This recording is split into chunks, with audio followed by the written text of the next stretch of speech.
Hello there, and welcome to this quiet corner where curiosity can take its time and science is allowed to unfold without hurry. Tonight, we're not staying in the present. We're stepping far back, so far that even the world beneath our feet will no longer look familiar. This is a journey into an Earth that existed hundreds of millions of years ago, long before cities, before oceans as we know them, and even before the map of the world began to resemble the one in your mind. This is the story of Pangaea, a single, massive continent that once stretched across much of the planet's surface, holding nearly all the land on Earth in one unbroken sweep. It is a name many people have heard in passing, tucked between diagrams in schoolbooks or mentioned in quiet documentaries. Yet, few stop to imagine what it would have actually been like. What would you see if you could stand there? How would it feel to breathe that air, to walk across a landscape that had no familiar boundaries, and to look at a sky that had not yet been framed by the geography we know? To understand this world, you first have to let go of the map that lives in your head. There was no Atlantic Ocean splitting the Americas from Europe and Africa. There was no vast Pacific cutting across the centre of the globe. Instead, there was one continuous landmass. If you could have walked across it, you might have begun in the north of what is now North America and kept moving east, crossing into what we now call Europe and Asia, without ever setting foot on a ship. You could have turned south and passed into Africa and South America without ever seeing an ocean break the horizon. There was only land stretching farther than any traveller could hope to walk in a lifetime, bordered by a single immense ocean that wrapped around it like a ring. This world, however, was not quiet. It was not a place of stillness, frozen in deep time.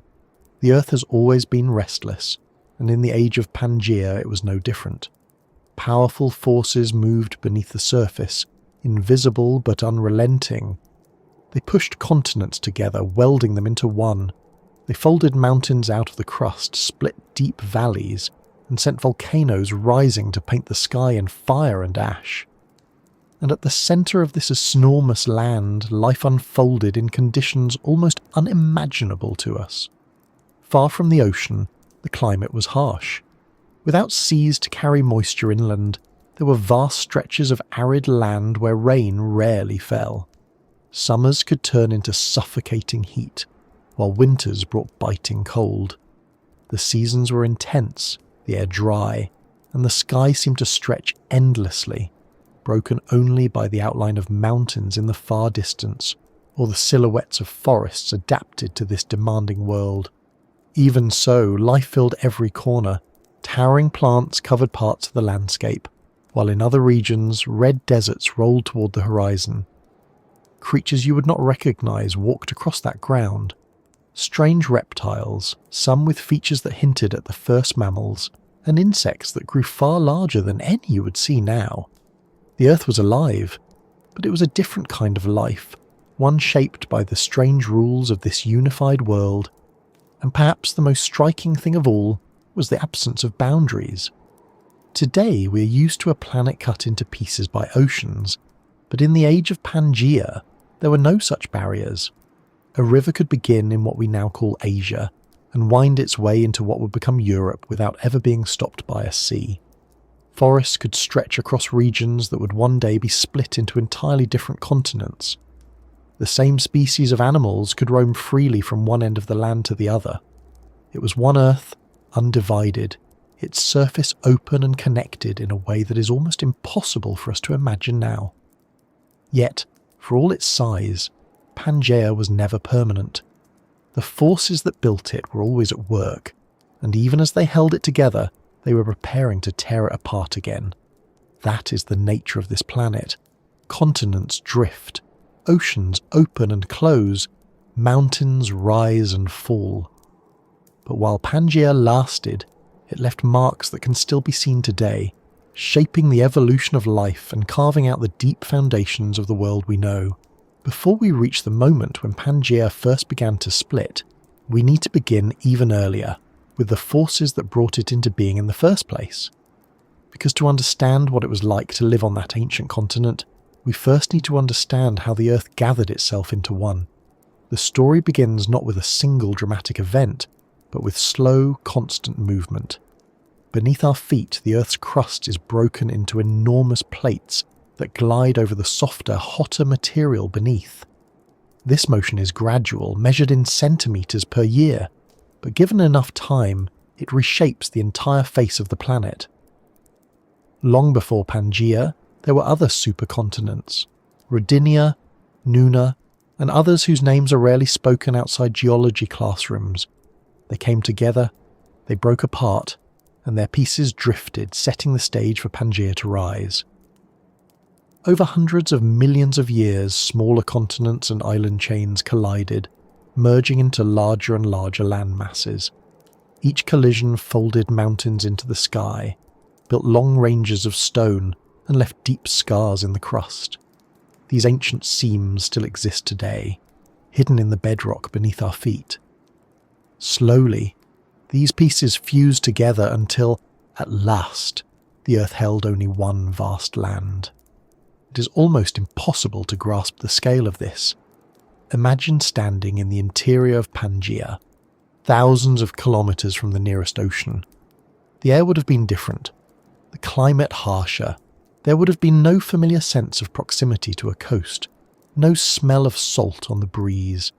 It was a world of interiors, of deep continental heartlands where seasons could turn extreme and isolation was profound. And yet, this very isolation shaped the living world. Insects grew in size, perhaps because of higher oxygen levels in the atmosphere. Reptiles adapted to survive in the dry heat of the interior, while in other regions near the coasts, early forests created green corridors for life to spread. It was in this crucible of shifting climates and connected landscapes that many of the ancestors of future creatures, dinosaurs, mammals, and even early birds would eventually emerge. The land itself bore marks of constant change.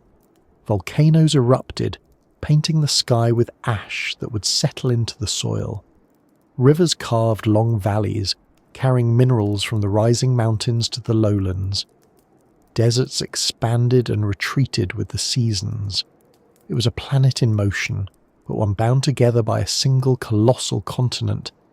And everywhere you looked, the signs of that unity were written in stone and sky. Even the winds must have felt different. On a modern Earth, oceans break up and redirect global air currents. But in the time of Pangea, the absence of those dividing seas meant that wind could sweep across thousands of kilometres with little interruption.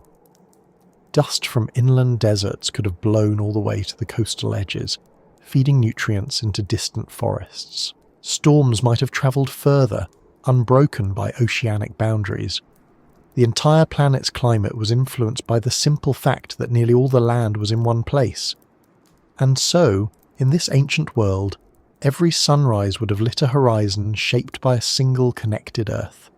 No distant continents to imagine, no hidden lands across vast oceans, just one world, whole and immense, under the same sky. Before there was one great landmass, the Earth was a very different place. Hundreds of millions of years before Pangea came together, the planet was a patchwork of smaller continents, scattered across the globe and drifting slowly over a deep, ancient ocean.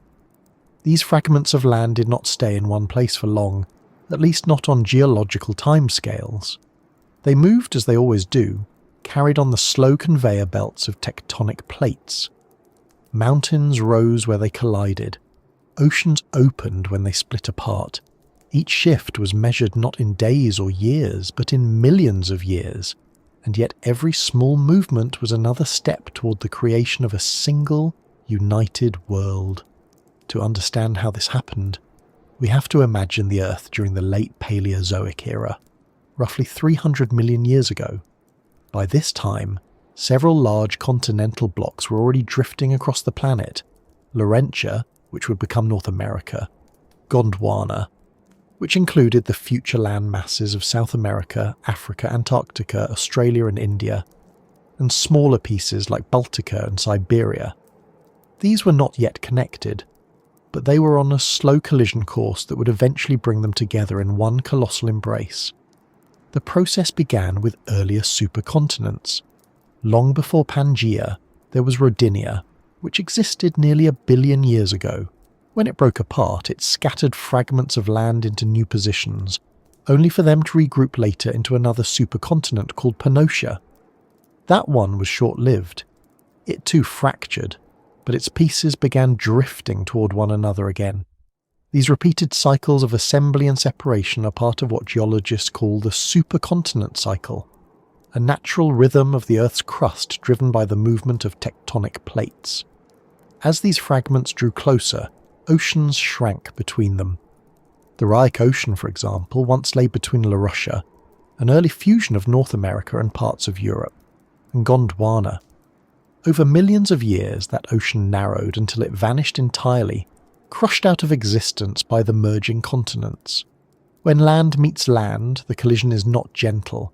Rocks crumple like paper under enormous pressure. Whole mountain ranges rise where two plates lock together.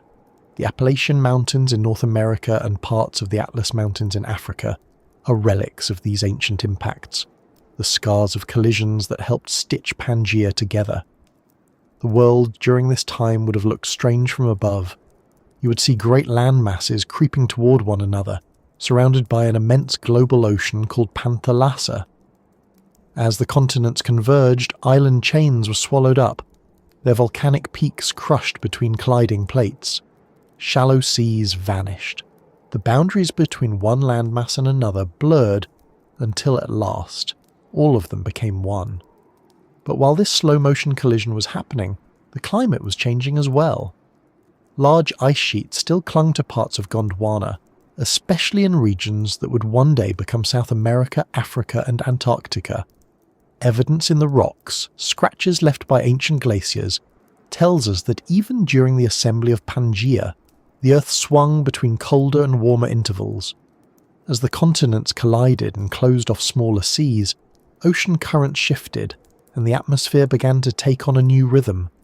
These changes in climate were not simply background details, they shaped the living world.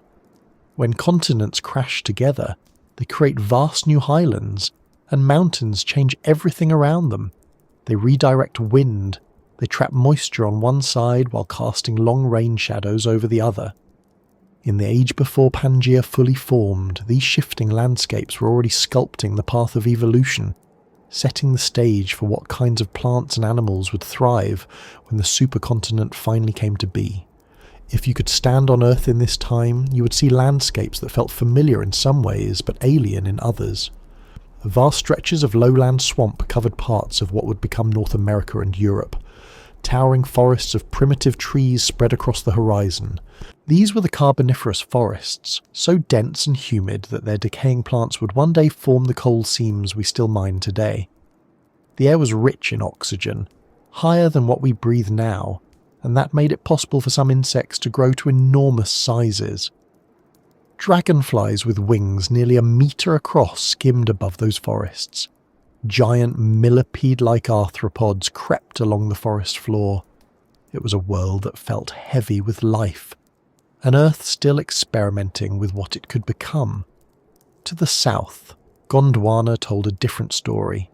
Much of it lay closer to the polar regions, where glaciers carved across its surface. These frozen expanses were nothing like the warm swamps near the equator, yet they existed at the same time, part of a planet in transition. As the continents crept toward each other, climate zones shifted, drawing cold regions northward and pressing warm regions southward, until finally they began to blend into a new global order. And then, over millions of years, the last great collisions began. Russia struck Gondwana, and mountain ranges buckled skyward.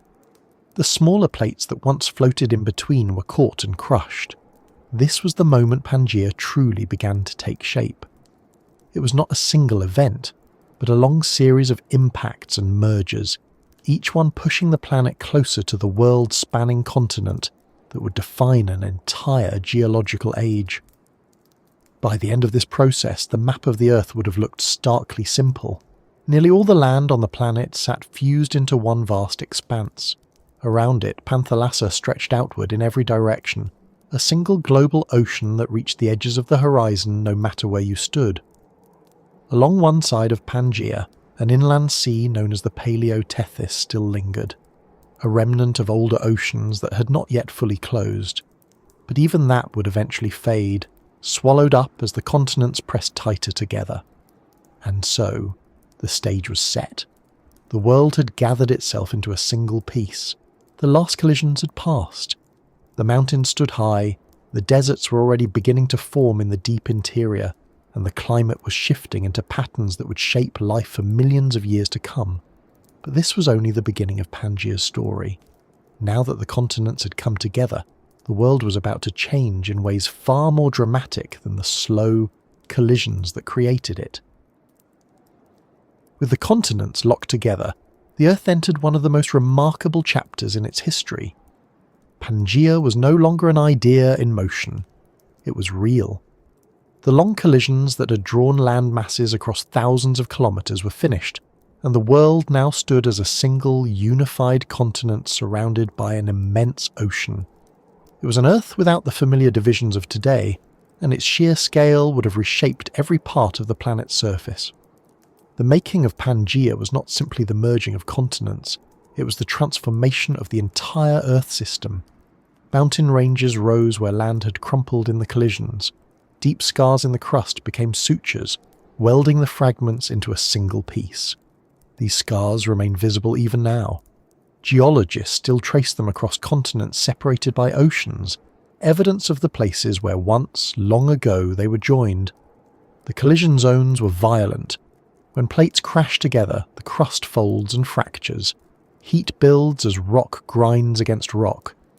Magma forces its way upward, feeding chains of volcanoes that can run for thousands of kilometres. In Pangaea's birth, this process was relentless.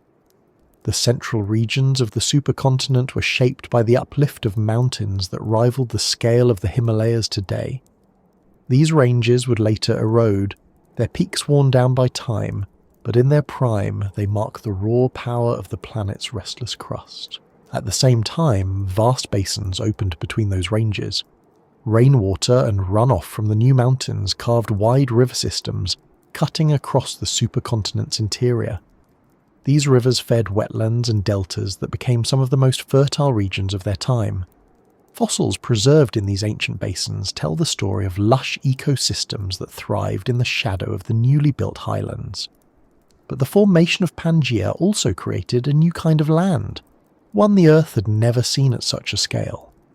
As the continents fused, the interior of this vast landmass moved farther and farther from the moderating influence of the sea. The result was a continental core so distant from the ocean that moisture from coastal regions rarely reached it. This gave birth to enormous deserts, some of which may have stretched for thousands of kilometres.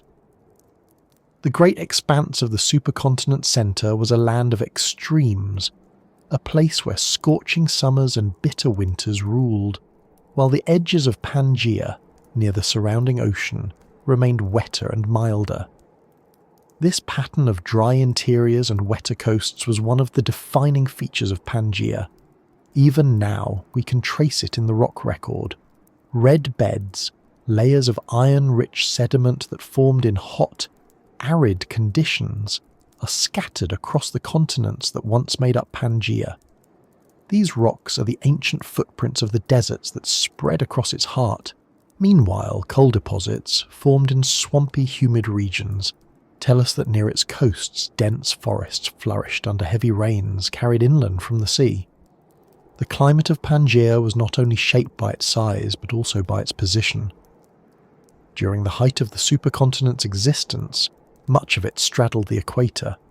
That meant vast tropical belts crossed its middle, bringing heat and seasonal monsoons to some regions, while its southern and northern extremes reached deep into polar latitudes. No other arrangement of land in Earth's history has combined such an enormous range of climates on a single, connected continent. From frozen southern ice sheets to equatorial rainforests, All of it existed on one continuous piece of land. Life adapted to these extremes.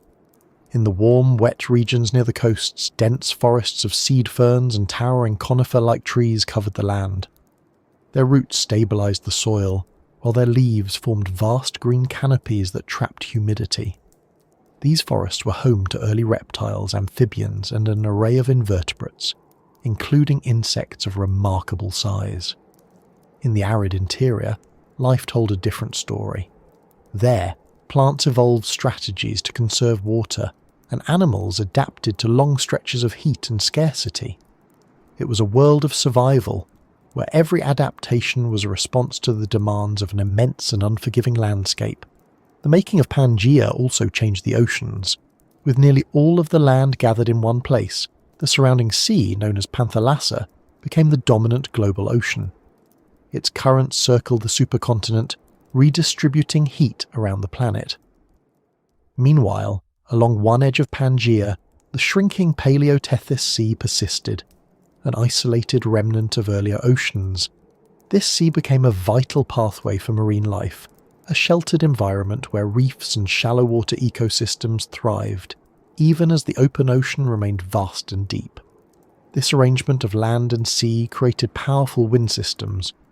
Without the complex shapes of modern continents to break their flow, global wind patterns became more direct and intense.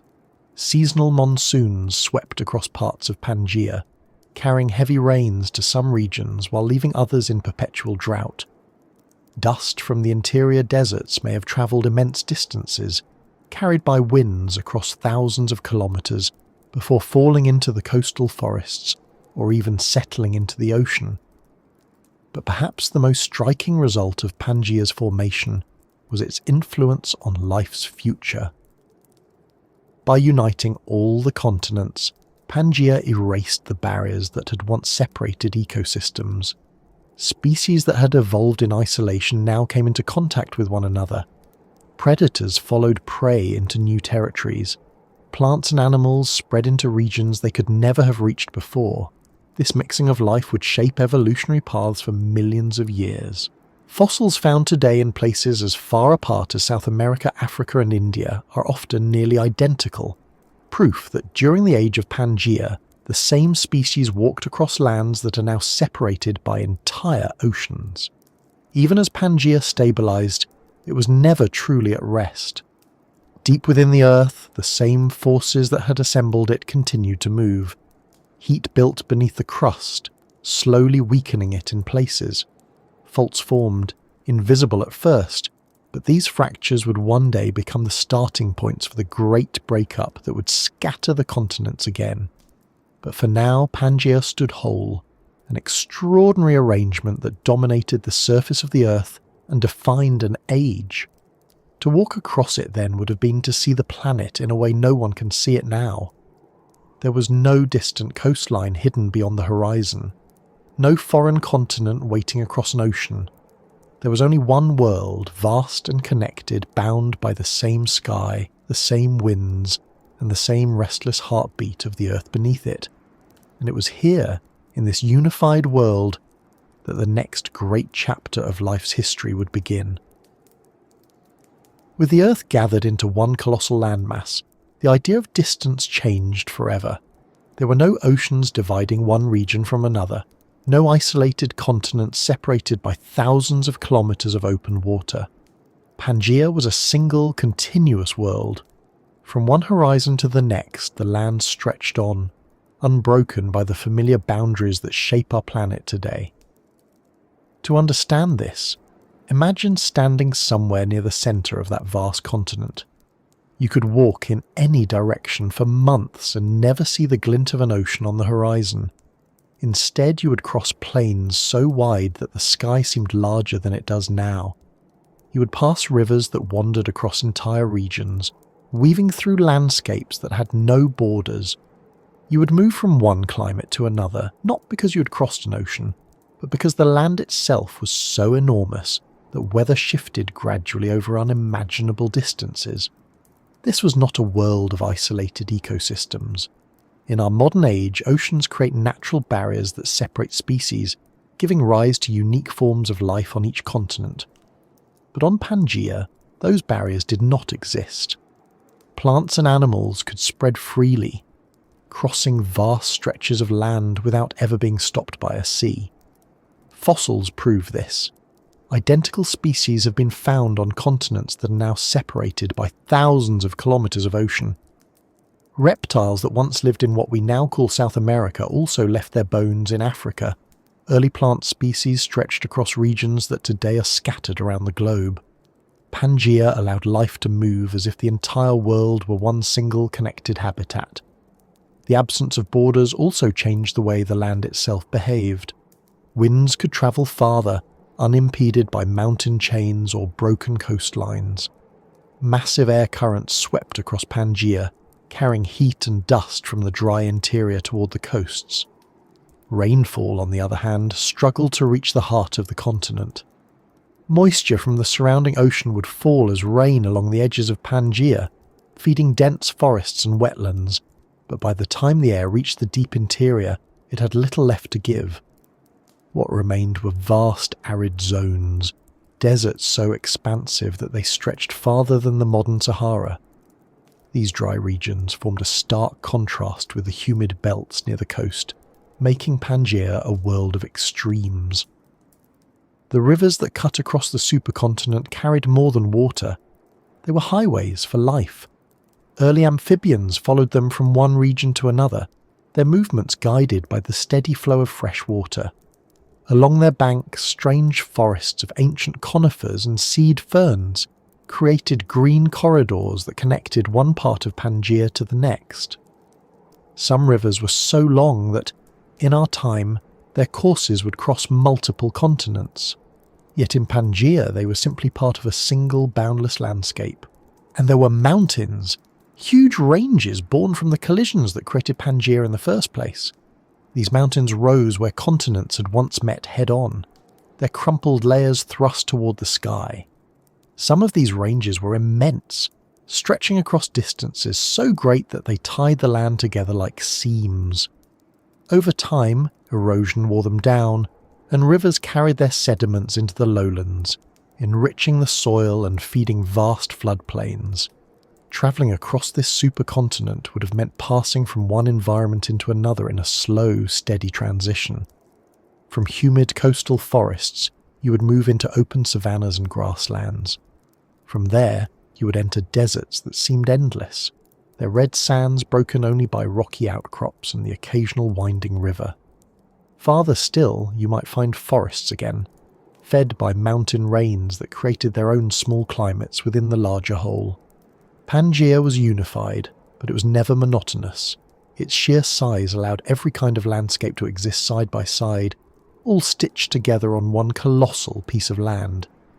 The absence of borders also shaped the movement of animals.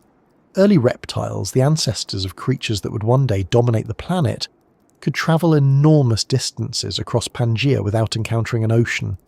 They spread out across this vast land, adapting to its many environments. Some settled in the wetter coastal forests, while others learned to survive in the dry interior. This mobility allowed species to spread quickly and widely, creating ecosystems that spanned much of the supercontinent. Even the sky must have felt different. On modern Earth, coastlines break the flow of wind and create regional weather systems. On Pangaea, the land was so massive that weather could roll across it for thousands of kilometres without interruption. Storms that formed near the coasts might sweep deep inland, their rain dwindling until it was nothing but dry wind. Monsoons could reach staggering scales, with seasonal shifts that drenched one side of the continent, while leaving the other in crushing drought. Despite all of this, Pangaea was not an empty, silent place. It was alive. Primitive forests stretched across entire regions. Swamps near the coast teemed with amphibians and early reptiles. In the arid interior, tough, drought-resistant plants anchored the soil against the sweeping winds, while smaller animals darted between patches of shade. Even in its harshest landscapes, life persisted, carried across the continent by its open, unbroken reach. If you could stand there and look around, it might have been overwhelming. No horizon was close enough to feel familiar. No ocean offered a natural edge to the world. Everything stretched outward in every direction, as though the planet itself had grown larger. That sense of scale would have defined daily life on Pangaea. Travel was slow, movement was vast, and even the sky seemed to match the land beneath it in its immensity. This was a world where everything was connected, where mountains, deserts, forests, and rivers were all part of a single, continuous Earth. It was this unity that gave Pangaea its power. It shaped the winds and the rains, it guided the spread of plants and animals, and it prepared the stage for the next great transformations in the history of our planet, when this vast, borderless land would begin to evolve and challenge every living thing that called it home. Although Pangaea was one continuous continent, it was not uniform. Its edges and its interior might as well have been different worlds. Along the coasts, the influence of the surrounding ocean shaped the land. Humidity from Panthalassa carried inland on steady winds, feeding lush forests and swamps where life thrived in abundance. But the further you moved away from those coasts, the less of that oceanic influence remained. Step by step, the green of the coastal regions faded, replaced first by open plains and eventually by the stark, arid expanse of Pangaea's vast interior deserts. The coasts were places of constant motion and life. Warm, shallow seas met the land in wide tidal flats and estuaries, where the boundaries between land and water blurred. Here, amphibians lingered near rivers and wetlands. Early reptiles hunted in forests of towering conifers and seed ferns. Insects, some of them far larger than their modern relatives, buzzed through the humid air. The climate in these regions was warm and wet, regulated by the nearby ocean, and it allowed ecosystems to flourish much like the tropical belts of our world today. Fossils from these coastal zones show dense vegetation and an extraordinary diversity of species. Some areas likely resembled the mangrove swamps of the modern world, with twisting roots and slow-moving waters teeming with early fish and invertebrates. Farther inland, but still within reach of the ocean's moisture, sprawling river systems cut through the land, feeding broad floodplains where forests grew thick and green. These regions would have been the most habitable parts of Pangaea, rich with food and shelter, their seasonal cycles predictable and steady. But every step away from the coasts carried you closer to a different kind of world. In the deep interior of Pangaea, rainfall was scarce. The same immense size that allowed Pangaea to connect nearly all of Earth's land also gave it one of its most defining features. A continental heartland so far from the sea that it became a desert on a scale no modern landscape can match. These deserts were not small patches of sand like those we think of today. They were vast, stretching for thousands of kilometres, broken only by occasional rocky uplands or isolated rivers. Geologists have found evidence of these regions in the form of red beds, layers of iron-stained rock formed under hot, dry conditions. These rocks tell us that much of Pangaea's interior was a land of relentless sun and minimal rain, where only the hardiest forms of life could survive. In this interior, the air would have felt heavy during the day, the heat radiating off the ground in shimmering waves. At night, without the insulating presence of clouds or nearby oceans, the temperature would have dropped sharply, leaving the land cold under a canopy of brilliant stars. It was a world of extremes, where survival demanded resilience. Plants here were sparse and tough, their roots deep, their leaves hardened against the loss of water. Small reptiles and early mammal-like creatures adapted to this environment, burrowing for shelter or becoming active during cooler hours to avoid the punishing sun. Between these deserts and the coastal forests were transitional zones, regions of grasslands and open woodlands where the climate shifted gradually from wet to dry. These belts may have been the great highways of life on Pangaea, corridors that allowed animals and plants to move between different parts of the continent. Along these routes, species spread across the supercontinent, creating the widespread fossil patterns that scientists find today on continents now divided by oceans. Meanwhile, the coasts themselves were far from uniform. Some regions faced steady rainfall and supported dense swampy forests, while others lay in the rain shadows of massive mountain ranges, leaving them drier than their latitude might suggest. Monsoonal winds, driven by the immense size of Pangea and the seasonal shift of the sun, brought alternating floods and droughts to certain coastal zones. The land was never static.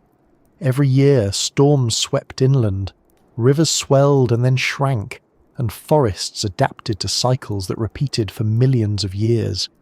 The contrast between the coasts and the interior shaped more than just the landscape. It also influenced the behaviour of the animals that lived there.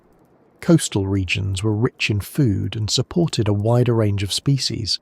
In the deserts, competition was fierce and life was specialised. Fossils show creatures in these arid zones with unique adaptations, from burrowing habits to specialised teeth, designed to survive on tough, dry vegetation. Life was not evenly distributed across Pangaea, but it was interconnected. The rivers flowing from the mountains to the coasts, the winds carrying dust from the deserts to the forests, and the migration paths of animals all tied these environments together. Even the air itself carried traces of this interconnectedness. Dust storms from the interior deserts likely travelled far, spreading minerals across Pangaea and even into the surrounding ocean. This constant movement of material linked the land and sea, feeding nutrient cycles that help sustain ecosystems on both. To walk across Pangaea would have been to pass through these sharp contrasts, from the wet, teeming forests of the coasts to the empty, sun-baked expanses of the deserts, and finally back again as you neared another distant sea. It was a single world, but it contained within it climates and landscapes that, today, would be separated by oceans.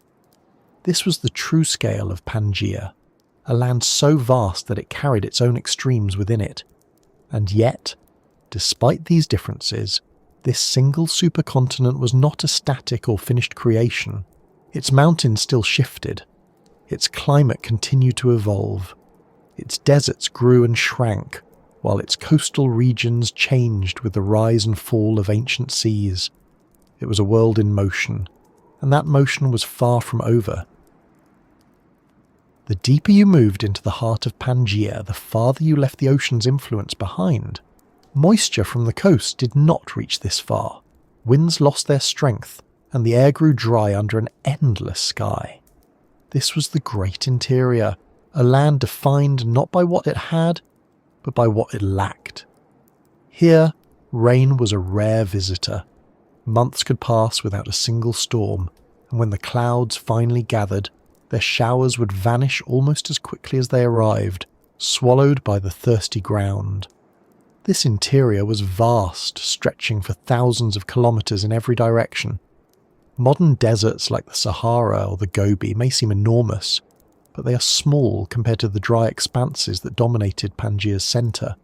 Geologists studying ancient rocks have uncovered layer after layer of red sandstone, iron-stained and baked in heat, proof of an arid world that endured for millions of years.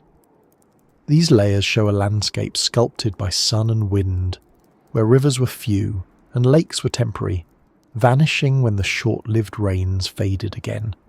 The climate here was harsh and unrelenting. During the day, the sun beat down without mercy. Without clouds to soften its glare, the ground would have heated until the air shimmered with the waves of rising heat. At night, the temperature dropped sharply. With no moisture to hold on to the warmth, the land cooled quickly, leaving the air cold and thin under a dome of stars. Life in this environment had to bend to its rules or vanish entirely. Plants in this interior were sparse, but they were far from absent. Low, hardy vegetation clung to the soil. Early conifers, seed ferns, and other drought-resistant species adapted to the constant struggle for water. Their roots reached deep, searching for moisture trapped far below the surface. Between these isolated pockets of green stretched wide plains of dry earth and rock. interrupted only by scattered dunes and the faint traces of ancient riverbeds. These rivers, when they flowed at all, often ran only briefly before fading into the ground or evaporating under the relentless sun. Animals that ventured here carried the same marks of adaptation. Many were small, their bodies built to lose little water. Some burrowed deep underground, escaping the daytime heat and emerging only when the sun dipped low. Others moved along the edges of the few surviving rivers, living on whatever water and vegetation they could find. Early mammal-like reptiles left their tracks in this land, alongside the footprints of smaller predators and the occasional larger herbivore that followed the seasonal shifts in search of better grazing grounds. The wind was a constant companion in the great interior. With no forest to hold it back, it swept across the open land, carrying dust from one horizon to the next. Over millions of years, this dust left its mark, settling in layers that still remain locked in the rock record.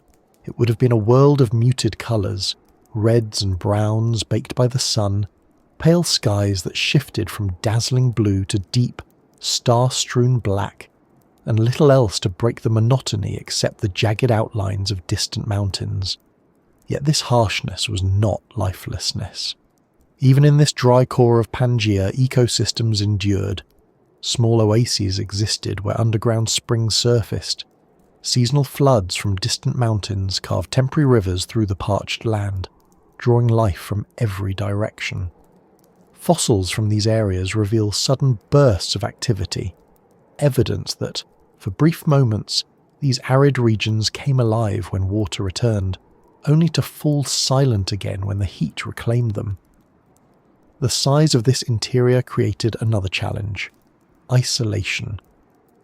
For animals and plants that lived in the heart of Pangaea, the distances were staggering. Migration from one fertile region to another could take generations. Populations became specialized, shaped by the demands of the dry environment until they no longer resembled their relatives from the coastal forests. This slow process of adaptation was one of the great engines of evolution in Pangaea's interior, producing species that could endure conditions few others could survive. The wind-driven climate also reshaped the land over time.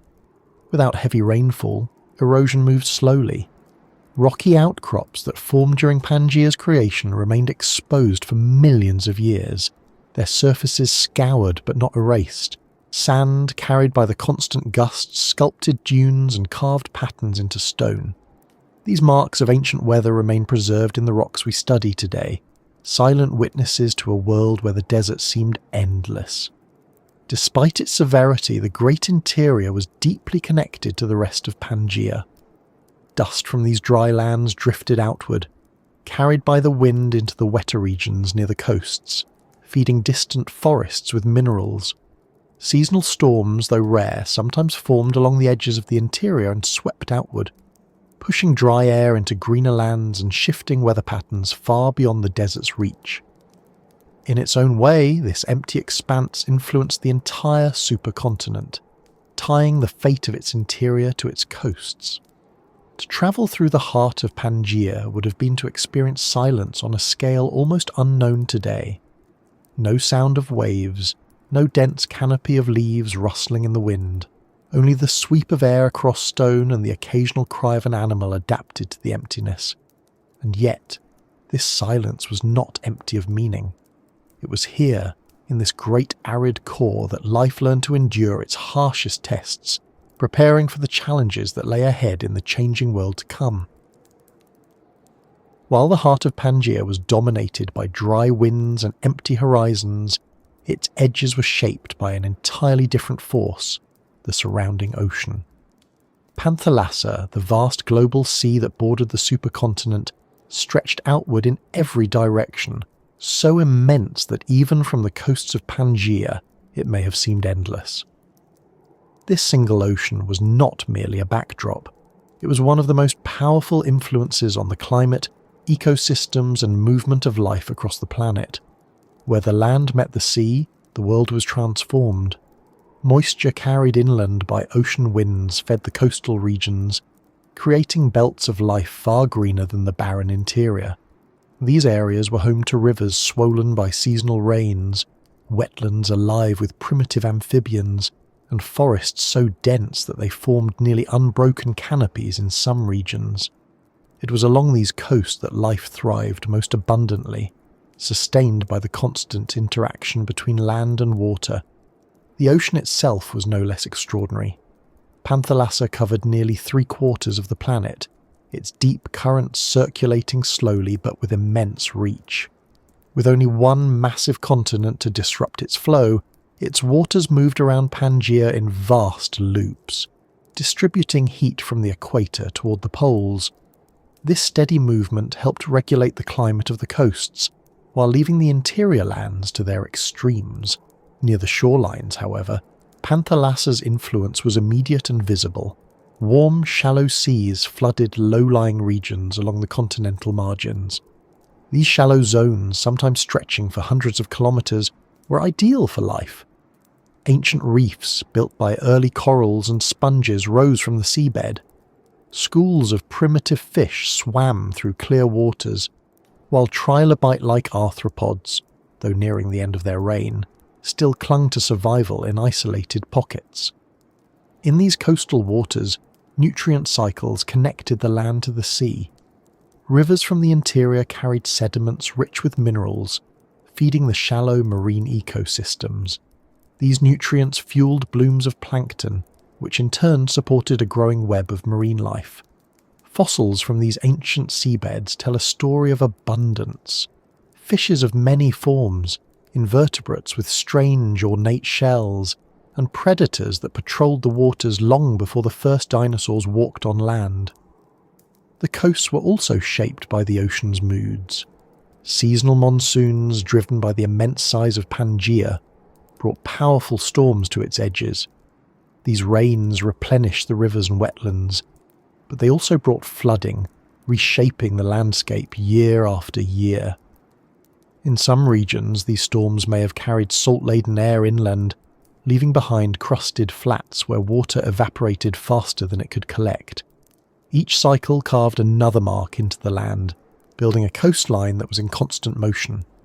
Despite the challenges of its interior, Pangea's coasts were places of connection. They linked the land to the ocean and acted as gateways for life between those two worlds. Amphibians ventured into the wetlands to lay their eggs, relying on the steady flow of fresh water. Reptiles followed, evolving traits that freed them from dependence on aquatic breeding, giving them the ability to move farther inland. Even the first primitive ancestors of mammals likely emerged near these coasts, their survival tied to the rich ecosystems that stretched between the sea and the land. The air along these edges would have been thick with life. Insects buzzed through forests that bordered tidal flats. Early reptiles basked on sun-warmed rocks beside shallow lagoons. Primitive ferns and seed plants flourished in the humid climate, their roots gripping the nutrient-rich soil washed down from distant highlands. Every part of the coast was alive with movement, and every season brought new growth, new migrations, and new struggles for survival. But just as the ocean gave life, it also drew clear lines of contrast. While the coasts were lush and dynamic, a few hundred kilometers inland, the greenery would fade. Rainfall diminished, and the air grew drier. The ocean's reach was powerful, but it was not limitless. The sharp gradient between fertile coastal zones and the arid interior was one of Pangea's defining features, a reminder that even on a world of connected land, the edges and the centre lived by very different rules. The ocean itself, though seemingly constant, was far from still. Its tides and currents shaped erosion along Pangea's coasts, cutting into cliffs and depositing sediments in new places. Some regions drowned under shallow seas for millions of years before the water retreated again. Others rose upward as the Earth's crust shifted, exposing once submerged seafloors to the air. This constant exchange between land and sea created a shifting map that forced life to adapt again and again. And Panthalassa was not alone. Along Pangea's eastern edge lay the Paleotethys Sea, a smaller but equally important body of water. It was here, in this relatively sheltered sea, that many early marine species found stable habitats. Shallow waters protected by long continental shelves became cradles of evolution, feeding a diversity of creatures that would later spread to the larger ocean. This sea was a counterpoint to Panthalassa's deep, open expanse, offering quiet refuge while the rest of the planet's waters churned in their vast, uninterrupted gyres. Standing on Pangaea's coastline, you would have seen no distant islands, no neighbouring continents rising from the waves. Only the open ocean stretched to the horizon, an endless blue void that surrounded the one connected landmass on Earth. The sound of waves against the shore, the cry of primitive reptiles from the nearby forests, and the steady winds sweeping inland would have been a reminder that this world was vast, unbroken, and still in motion. The oceans at the edge of everything were not just boundaries. They were the living, breathing skin of the planet, binding water, air, and land into a single system that set the rhythm for life on Earth. And from these coasts, the story of Pangaea would continue inward again, into the forests and plains that stretched between sea and desert, where the planet's strange and evolving life would take its next steps. The air of Pangaea was not the same air we know today. It was thicker in some ages, thinner in others, and its very composition left its mark on the creatures and plants that filled the world. To step outside and breathe during this ancient time would have been to inhale an atmosphere shaped by a planet in transition, one that carried both the weight of its geologic past and the potential for everything that was still to come. Evidence locked in rock layers tells us that oxygen levels during parts of Pangaea's existence were higher than what we breathe now. In the late Carboniferous period, just before Pangaea reached its full form, oxygen may have made up as much as 30% of the atmosphere, compared to 21% today. That extra oxygen changed everything. It fueled the growth of enormous insects and arthropods, creatures that depended on simple diffusion to deliver oxygen through their bodies. Dragonflies with wingspans longer than a human arm soared over dense forests. Millipede-like invertebrates grew to lengths that would be startling in any modern landscape. The air quite literally allowed them to become giants. Yet the atmosphere did not remain constant. As Pangaea stabilised and entered the Permian period, oxygen levels began to decline. By the middle of that era, they may have dropped closer to 15%. Breathing in such conditions would have been challenging for modern humans, but the animals of that time were adapted to it. Their lungs and circulatory systems evolved to draw every bit of oxygen they needed from the thinning air. The shift reshaped ecosystems, favouring species that could endure lower oxygen and gradually pushing the oversized insects of earlier ages into decline. Carbon dioxide too played its part.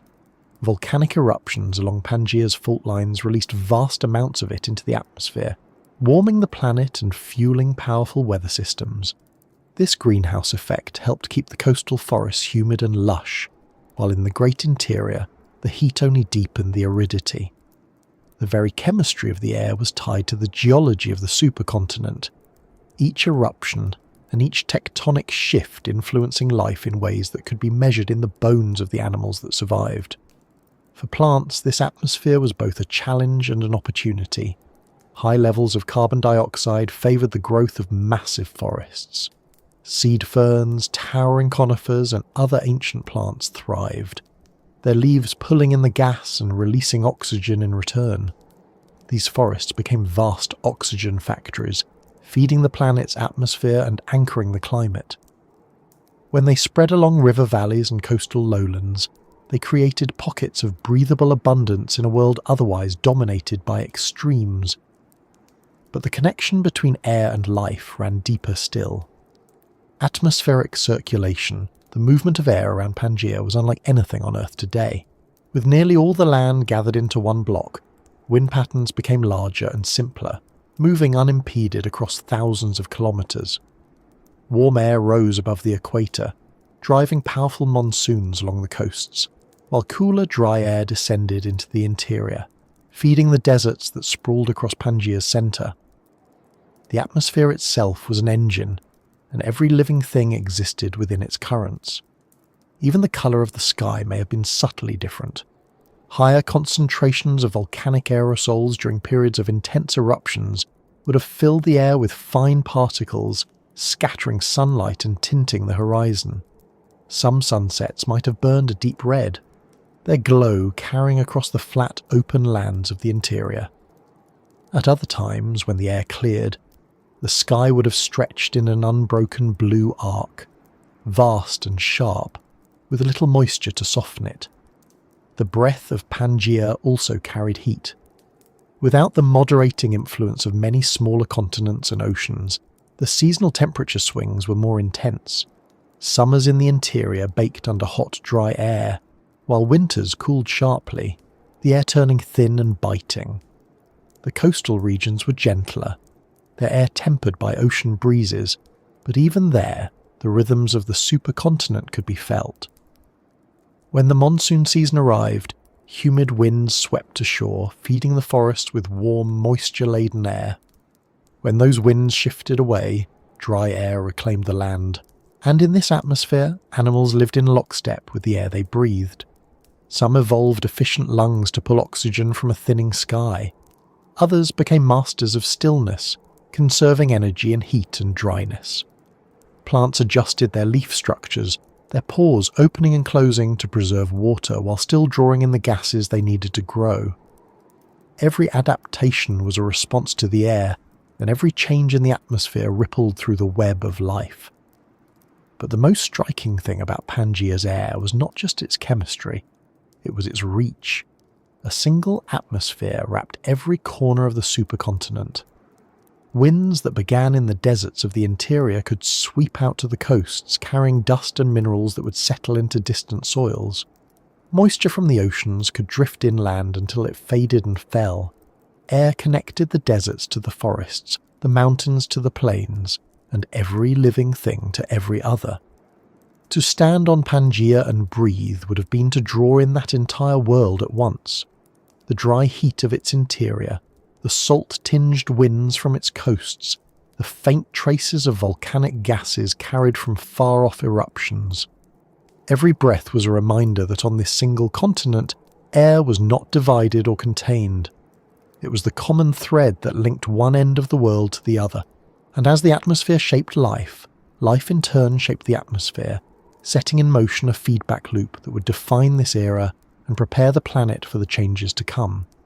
For in Pangea's air, heavy with history and restless with motion, lay the seeds of everything that would follow.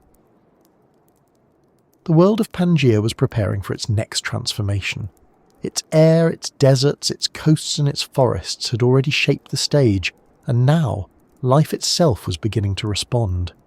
This was the age before the dinosaurs, an era in which the ancestors of future giants were taking their first steps. The Earth was not yet ruled by the towering creatures that would come later, but the foundations for their reign were being laid quietly, one adaptation at a time. During the late Carboniferous and into the Permian, life on land became more specialised. The forests near the coasts were dense, humid, and full of competition. Here, amphibians dominated the rivers and swamps, their lives tied closely to the water. But among them were new arrivals, reptiles, creatures that carried a revolutionary advantage, the amniotic egg. Unlike amphibians, reptiles no longer needed to return to water to reproduce. Their eggs, protected by shells and membranes, could survive on dry land.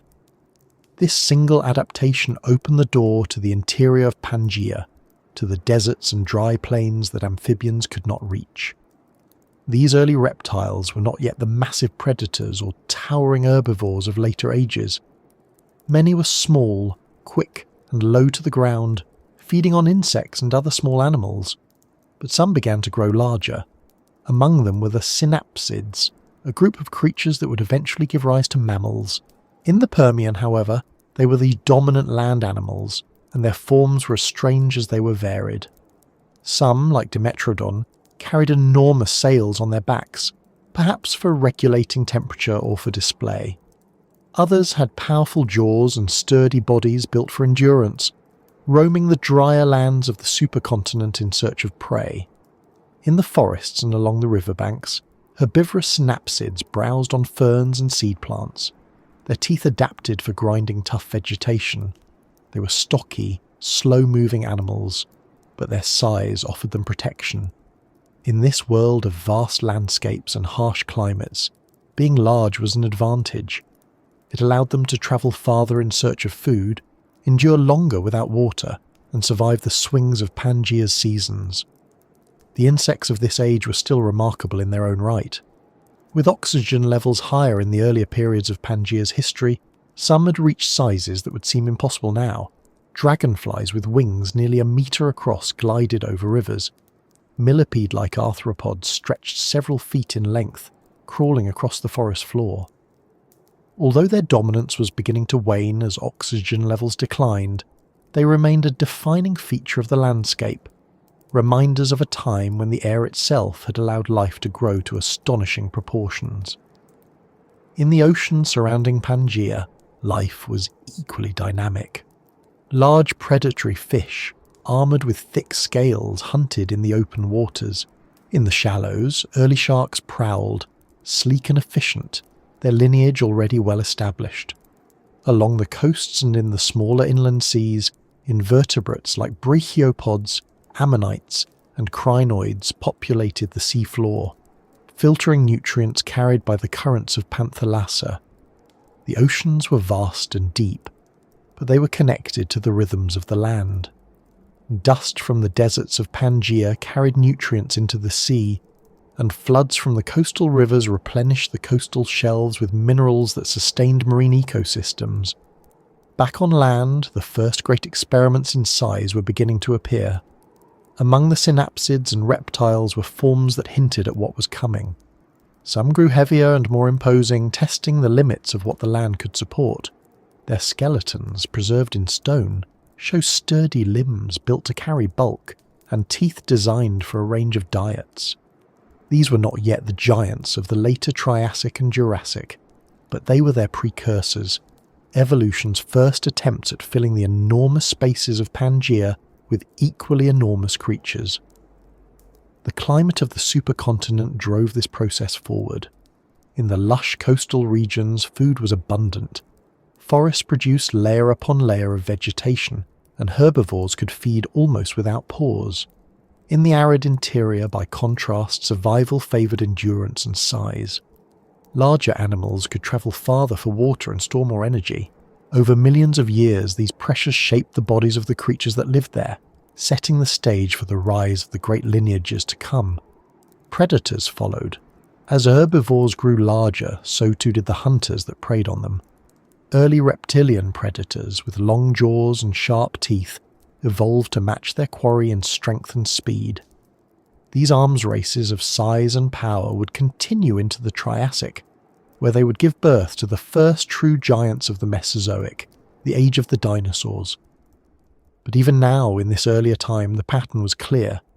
Pangaea was a world that rewarded adaptation on a grand scale. The interconnectedness of the supercontinent helped as well. With no oceans to block their path, species could spread across vast distances, carrying new traits from one region to another. A predator that evolved in one corner of Pangaea could, over time, follow its prey into entirely different climates. Herbivores could migrate from the wetter coast to the drier interior, their populations branching and adapting to the unique conditions of each new region. Evolution did not happen in isolation here. It unfolded on a continental stage, and every movement of wind, every shift of the seasons, and every geological change rippled through that immense connected system. And while the giants of the future had not yet arrived, the groundwork was set.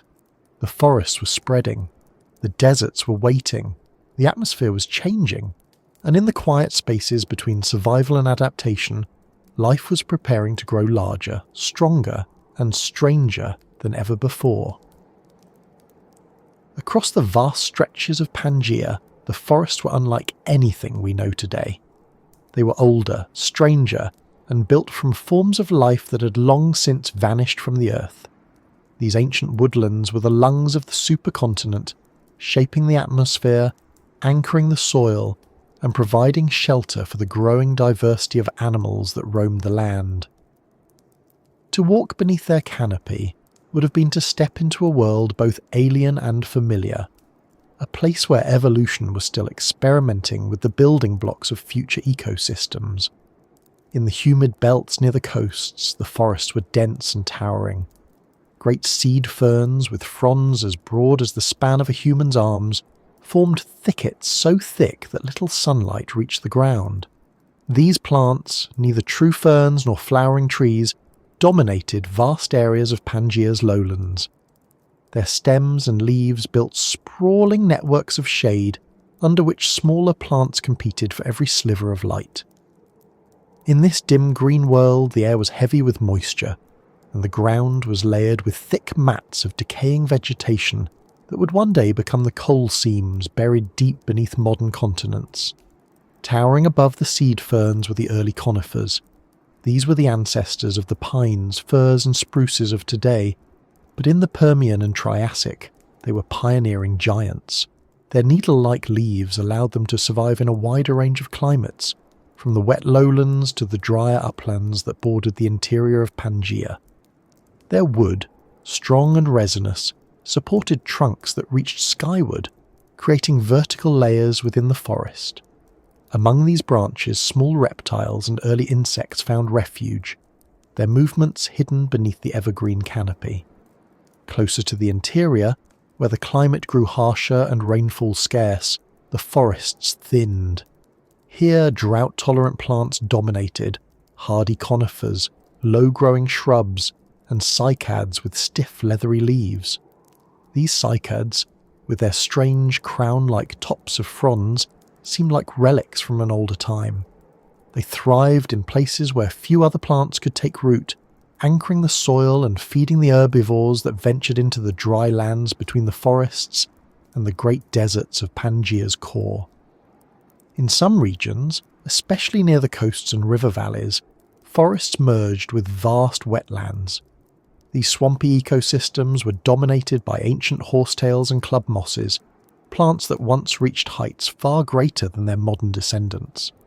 Their hollow-jointed stems formed dense stands along the water's edge, their roots binding the soil against the shifting currents. These wetlands were nurseries of life, sheltering amphibians that needed water to breed, while early reptiles patrolled the edges in search of prey. The forests of Pangea were not silent.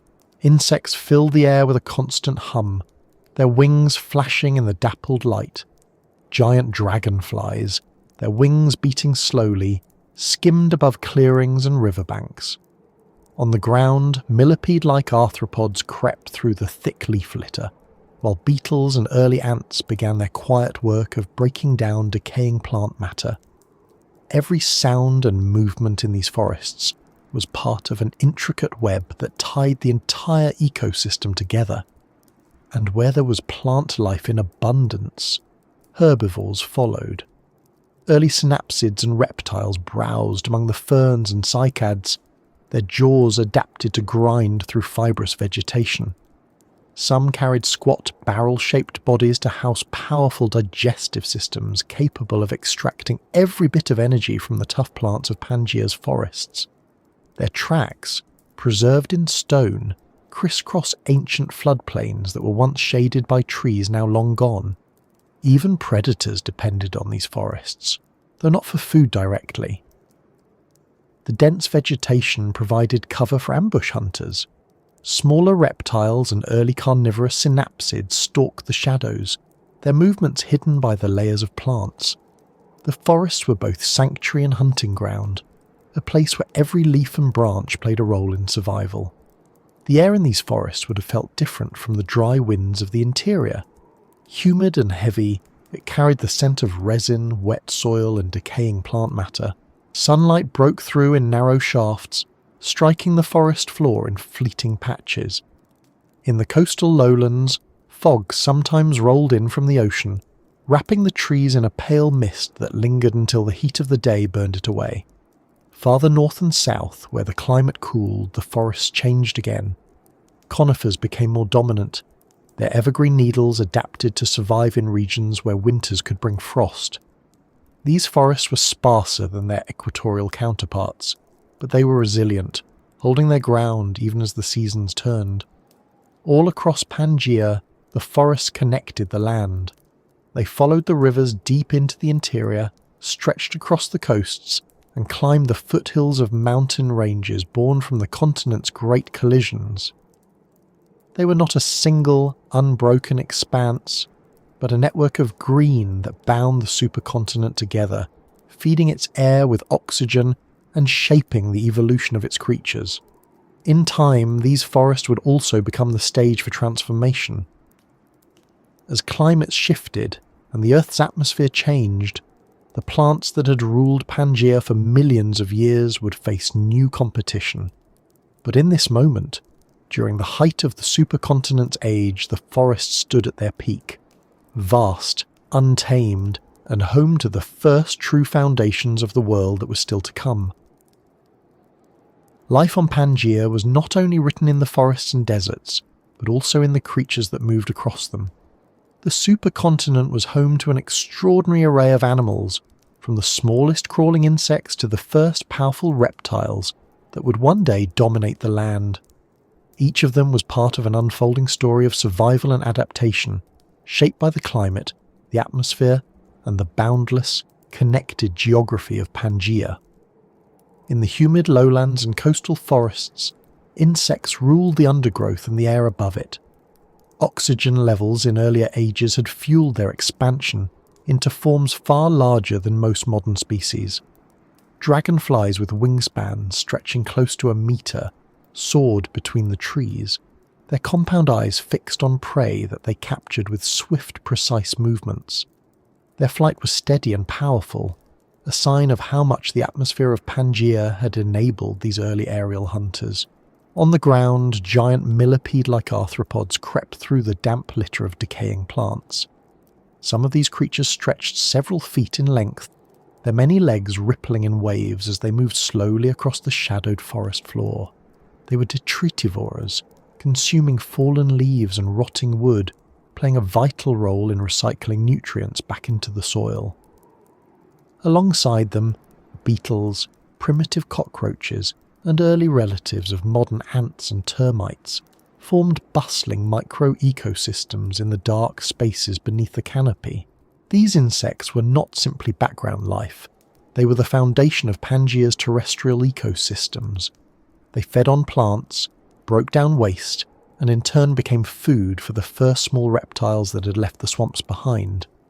This was a world in transition, where amphibians still lingered near rivers and wetlands, but reptiles were beginning to step farther inland, no longer tied to the water for reproduction.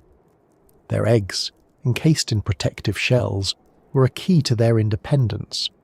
Among these reptiles were earlier napsids and diapsids, two groups that would eventually give rise to turtles, lizards, snakes, crocodiles, and even dinosaurs. But in the age of Pangaea, they were still small, cautious creatures. They hunted insects among the roots of towering seed ferns or basked in patches of sunlight that broke through the forest canopy. Their limbs were strong, their bodies low and agile, well suited for navigating the dense vegetation and uneven ground of this ancient world. The Synapsids, the group that would ultimately give rise to mammals, were also thriving. Some were small insectivores, quick and sharp-eyed, darting between shadows in search of their prey.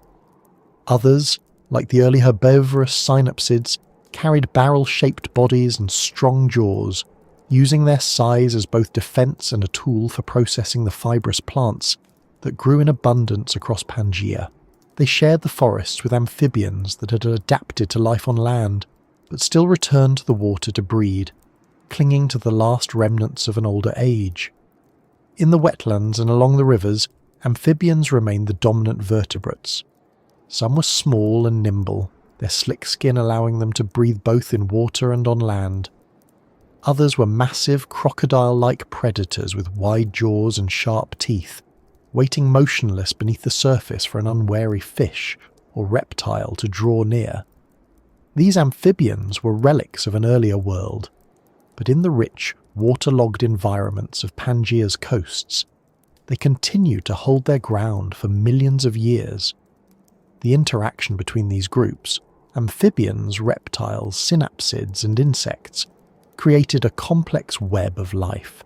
In the coastal forests, insectivorous reptiles relied on the dense insect populations, while amphibians preyed on fish and smaller creatures in the swamps. Larger synapsid predators began to test their strength against the other inhabitants of this interconnected world. Fossil trackways preserved in the rocks of ancient floodplains capture these moments, the prints of small reptiles zigzagging between the marks left by lumbering herbivores, with the faint impressions of predators trailing behind. Farther inland, in the drier zones of Pangea, reptiles became the true pioneers. Unlike amphibians, they did not need standing water to survive, and they followed the rivers and sparse vegetation deep into the continent's interior. Here, they evolved tougher skin to conserve moisture, stronger limbs for travelling over open ground, and behaviour suited to a harsher climate. These inland reptiles represent one of the earliest examples of life fully adapting to the arid heart of Pangea, where rain was scarce and the sun was unrelenting. The insects followed them even there, hardy species capable of withstanding heat and drought spread across the drylands. Termite-like insects may have begun to form colonies, burrowing into the soil and wood to build protected environments against the sun. In turn, the reptiles and early synapsids that hunted them adapted alongside their prey, their movements shaped by the shifting balance between predator and food. The forests, swamps, and deserts of Pangea were thus bound together not only by the land itself but by the constant movement of life across it. Every plant fed an insect, every insect fed a reptile, and every predator carved its niche in a landscape so vast that no single ecosystem stood alone. The lack of oceans between these habitats meant that animals and plants could spread far more easily than they can today, turning Pangea into a single, interconnected stage where evolution played out on a continental scale. In this world, every creature was part of a grand experiment. The insects that grew large in the oxygen-rich air, the reptiles that shed their ties to water, and the synapsids that prowled the shadows were all pieces of a puzzle that would eventually give rise to the Earth's future rulers. But for now, they were simply survivors of a world still finding its balance. A world where the land was one, the air was heavy, and life was beginning to take its next great leap forward. As life spread across Pangea, one lineage of creatures began to take on shapes and traits that would eventually lead to us. These were the synapsids, sometimes called mammal-like reptiles, though in truth they were neither fully reptile nor mammal. They were a transitional group, a bridge between the cold-blooded hunters of the past and the warm-blooded animals that would one day come to dominate the Earth. In the late Permian, the synapsids were already among the most successful animals on land. They came in many forms, from small, sharp-toothed insect hunters to massive, heavy-bodied herbivores that could rival the size of a modern rhinoceros.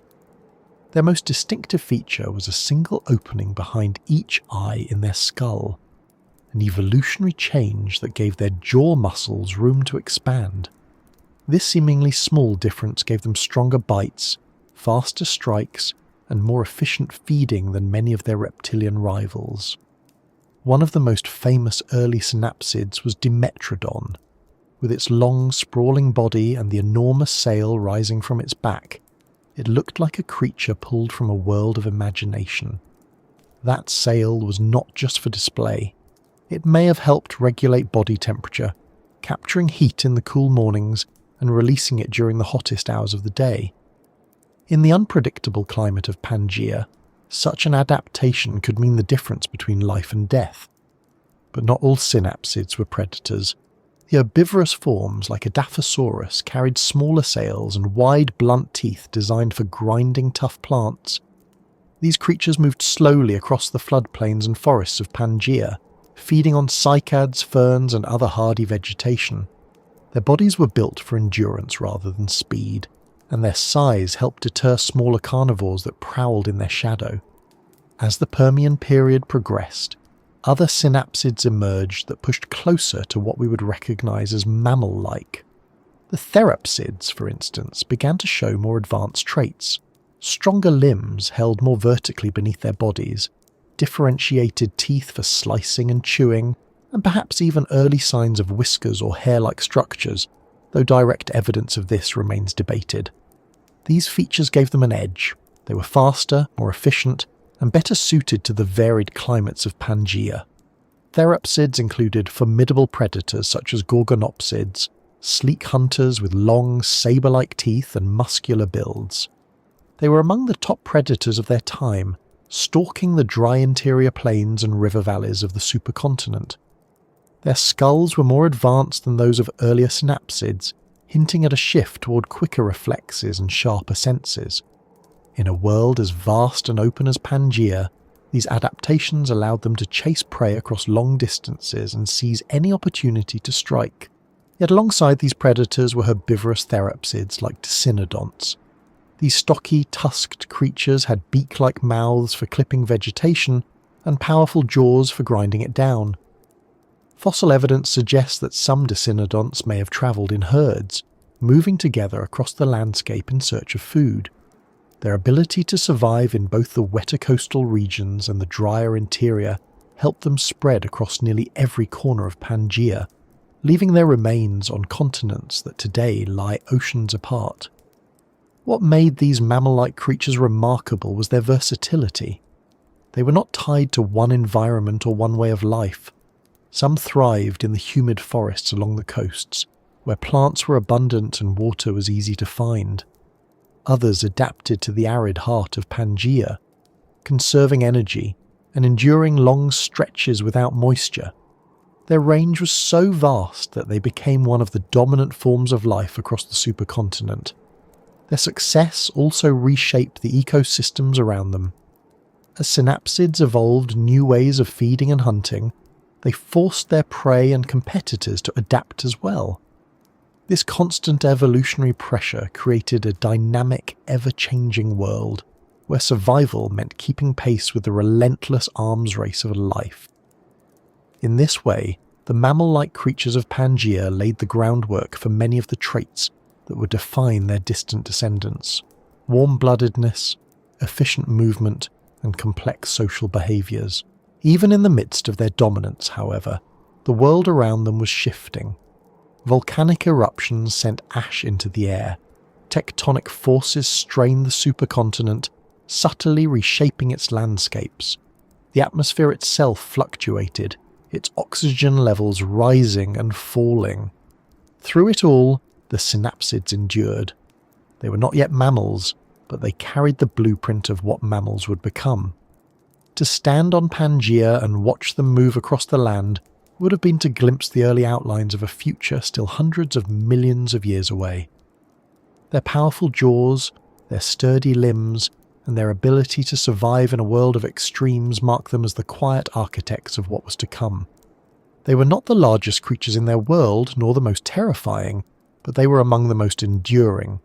And endurance in the harsh and restless age of Pangaea was everything.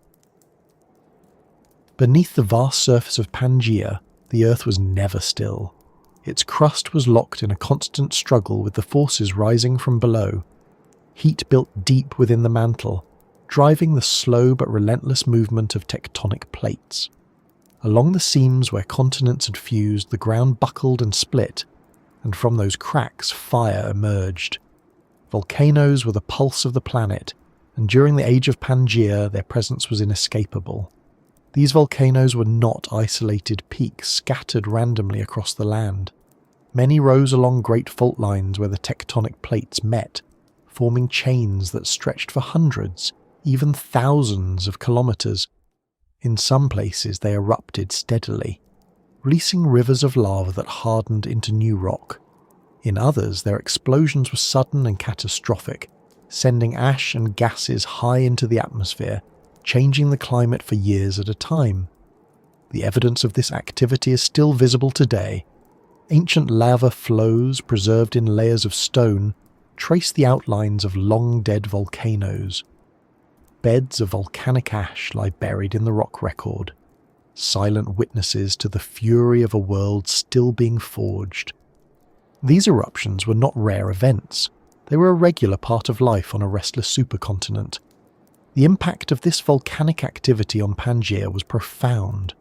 Each eruption reshaped the land, carving out new mountains and burying valleys beneath hardened basalt. Vast plateaus were formed from layer upon layer of cooling lava, their surfaces later eroded by wind and rain into rugged landscapes. In the shadow of these volcanic regions, soils enriched by mineral ash fed new plant growth, creating patches of fertile ground amid otherwise harsh environments. Yet volcanoes did more than shape the land. They transformed the air. Each eruption released vast amounts of gases into the atmosphere, including water vapor, carbon dioxide and sulfur compounds.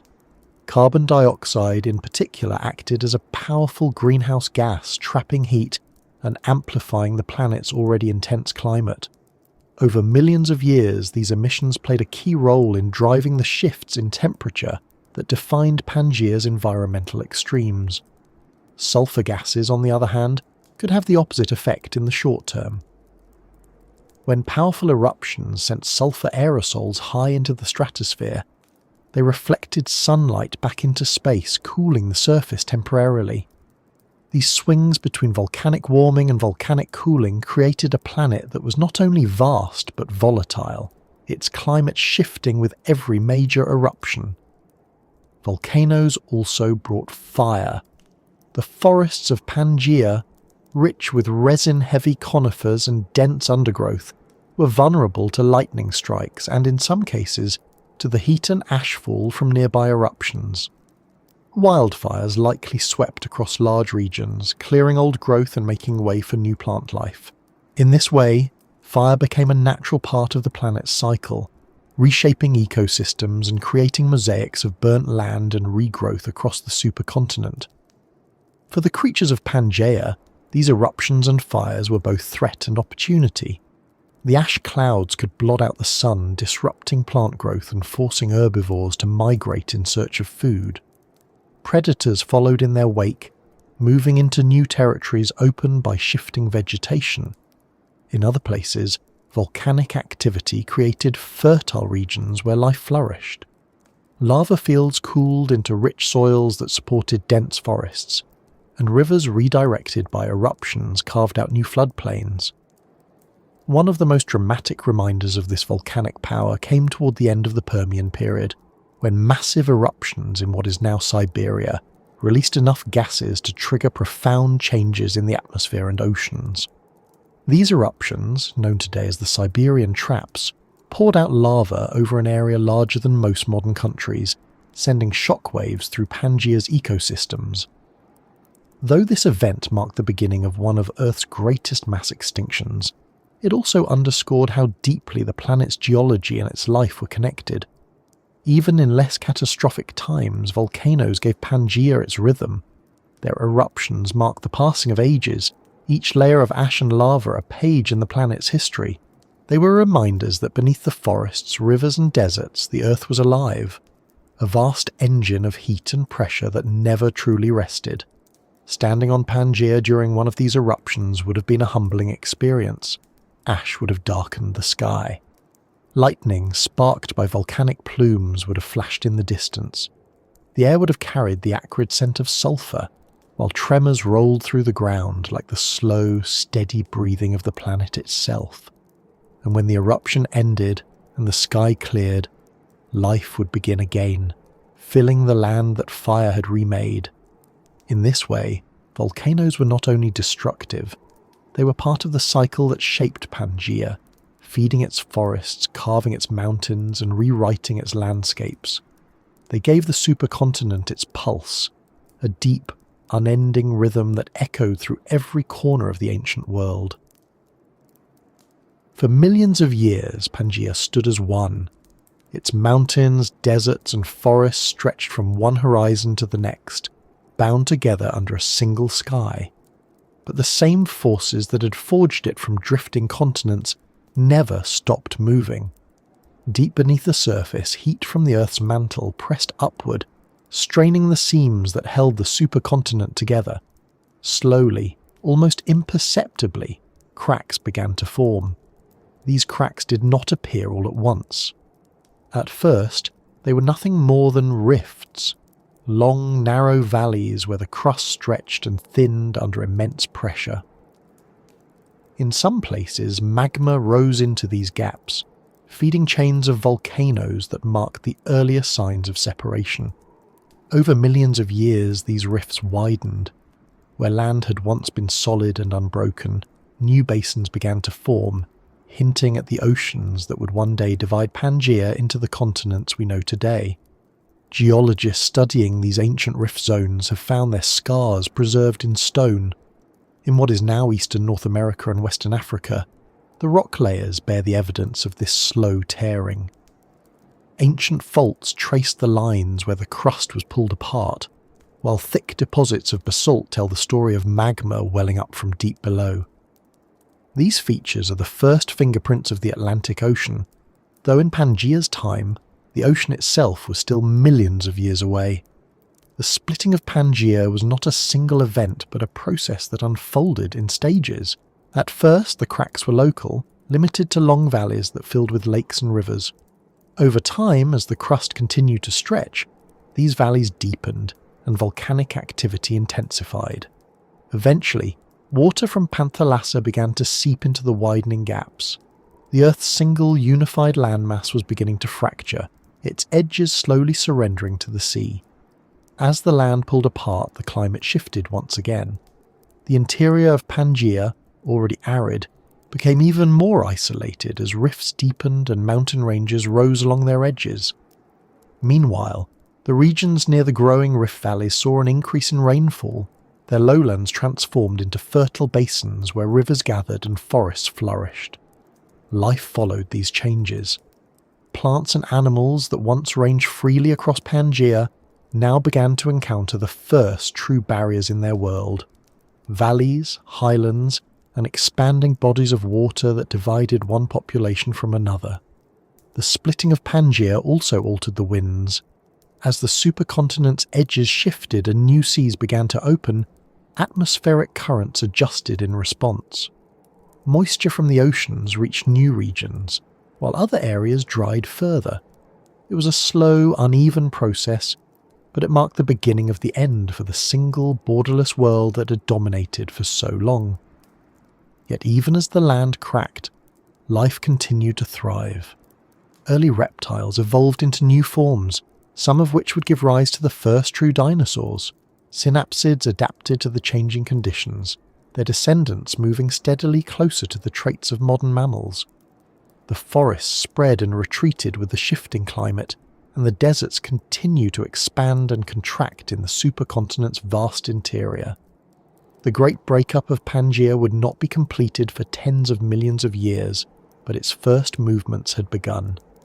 What had once been one world was slowly, steadily becoming many.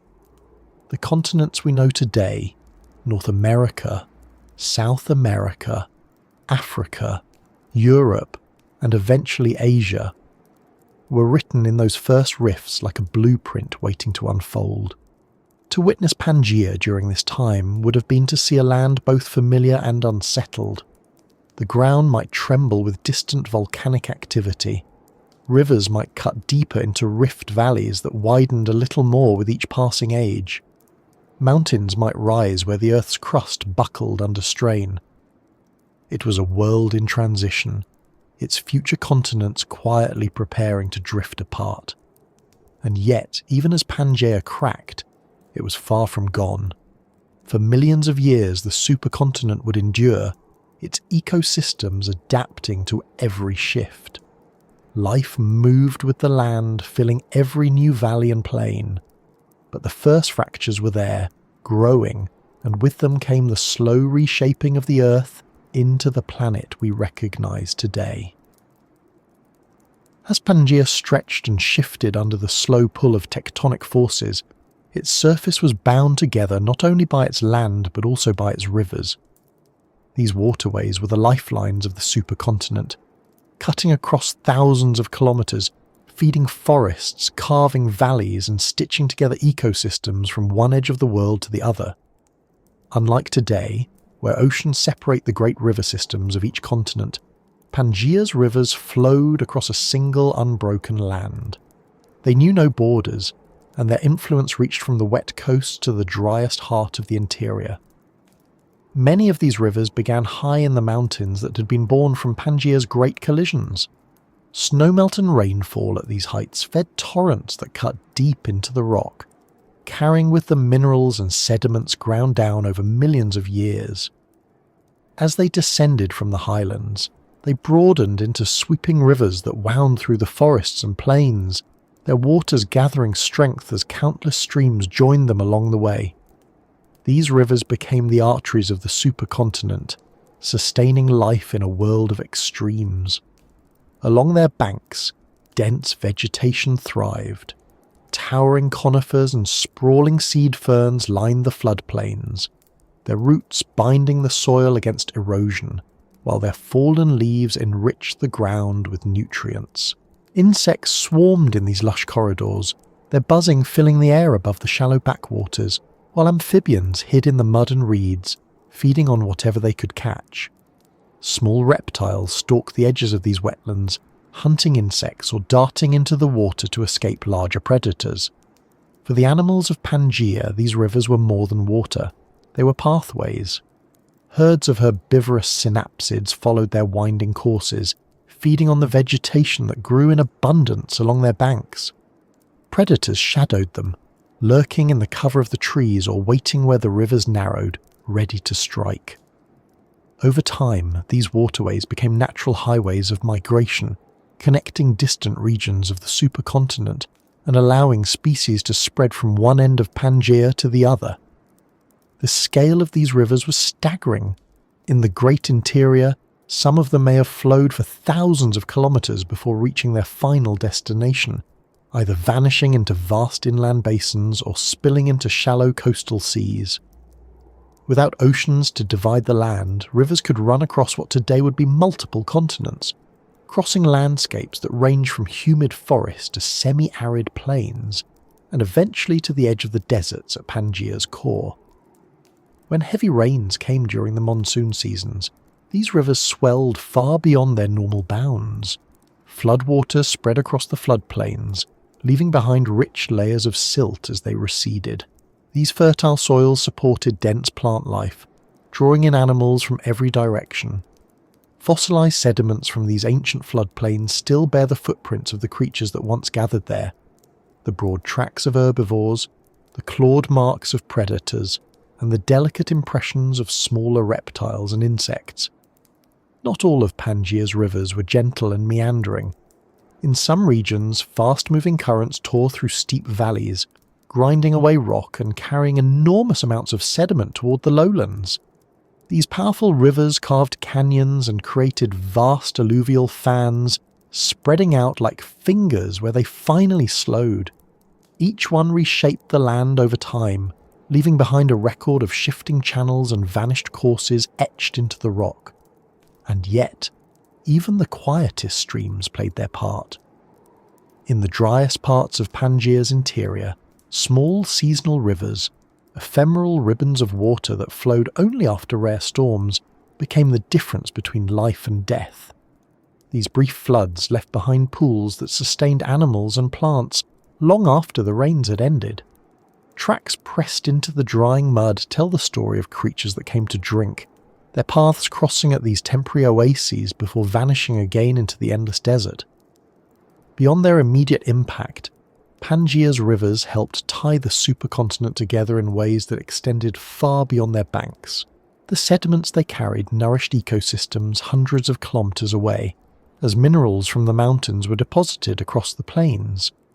Dust from the interior deserts was swept into these waterways by the wind, only to be delivered to the coasts where it enriched the soils of distant forests. Water connected Pangaea's extremes, its mountains, deserts and coasts, into one vast interdependent system. For the people who study these ancient rivers today, the evidence is clear. In the rocks of North America, Africa and Europe, there are deposits of the same ancient river systems, preserved across continents now separated by oceans. Their patterns match, their sediments align, and their fossils tell the same story. Once, long ago, these rivers flowed across a single Earth. To stand on the banks of one of these rivers would have been to see life gather in abundance.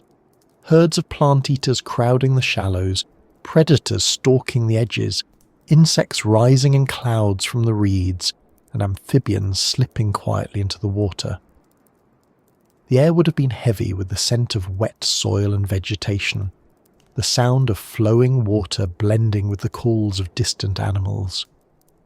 These rivers were more than geography.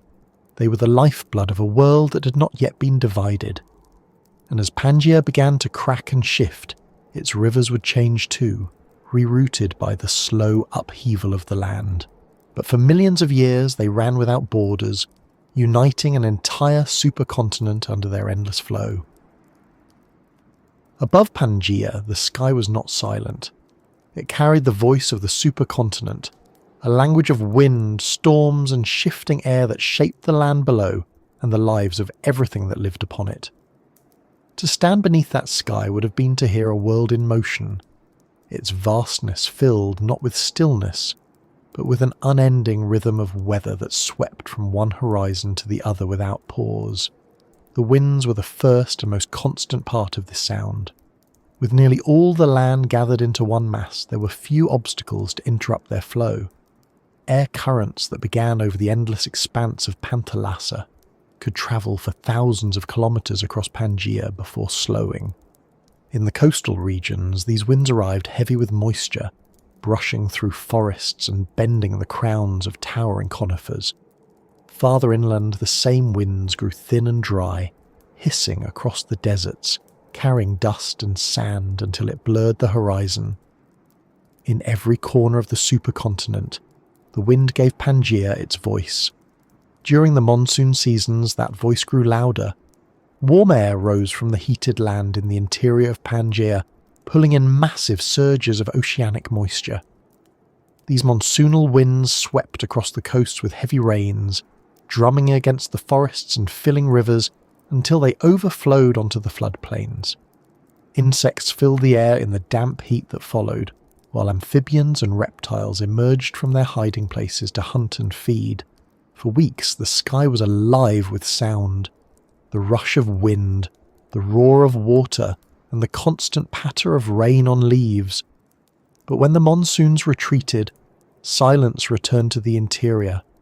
Dry season winds blew across the heart of the continent, stripped of moisture, their currents sighing over dunes and rocky plains. In these moments, the sky above the desert must have seemed enormous, a pale dome without clouds, the air trembling in the heat. At night, that same sky would have transformed into a canopy of cold brilliance, its silence broken only by the faint whistle of wind between the stones and the calls of creatures that had adapted to the dark.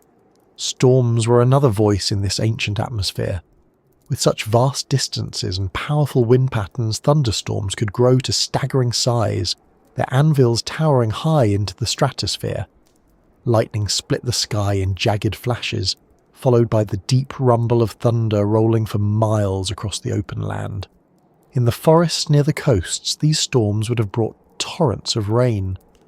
In the arid interior, their clouds often passed without releasing more than a few drops, a reminder of how far the heart of Pangaea lay from the ocean's reach. Volcanoes added their own sounds to the sky. Eruptions along the rift zone sent ash and gases high above the land, where the winds carried them across the supercontinent. These events sometimes turned day to twilight, muffling the sun behind a grey haze. When volcanic plumes collided with the atmosphere, lightning crackled within them, an eerie storm of fire and ash that must have echoed across the landscape for days.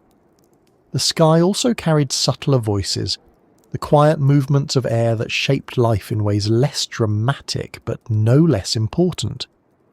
Gentle breezes spread the spores of plants and the seeds of the earliest conifers, carrying them far from their parent trees.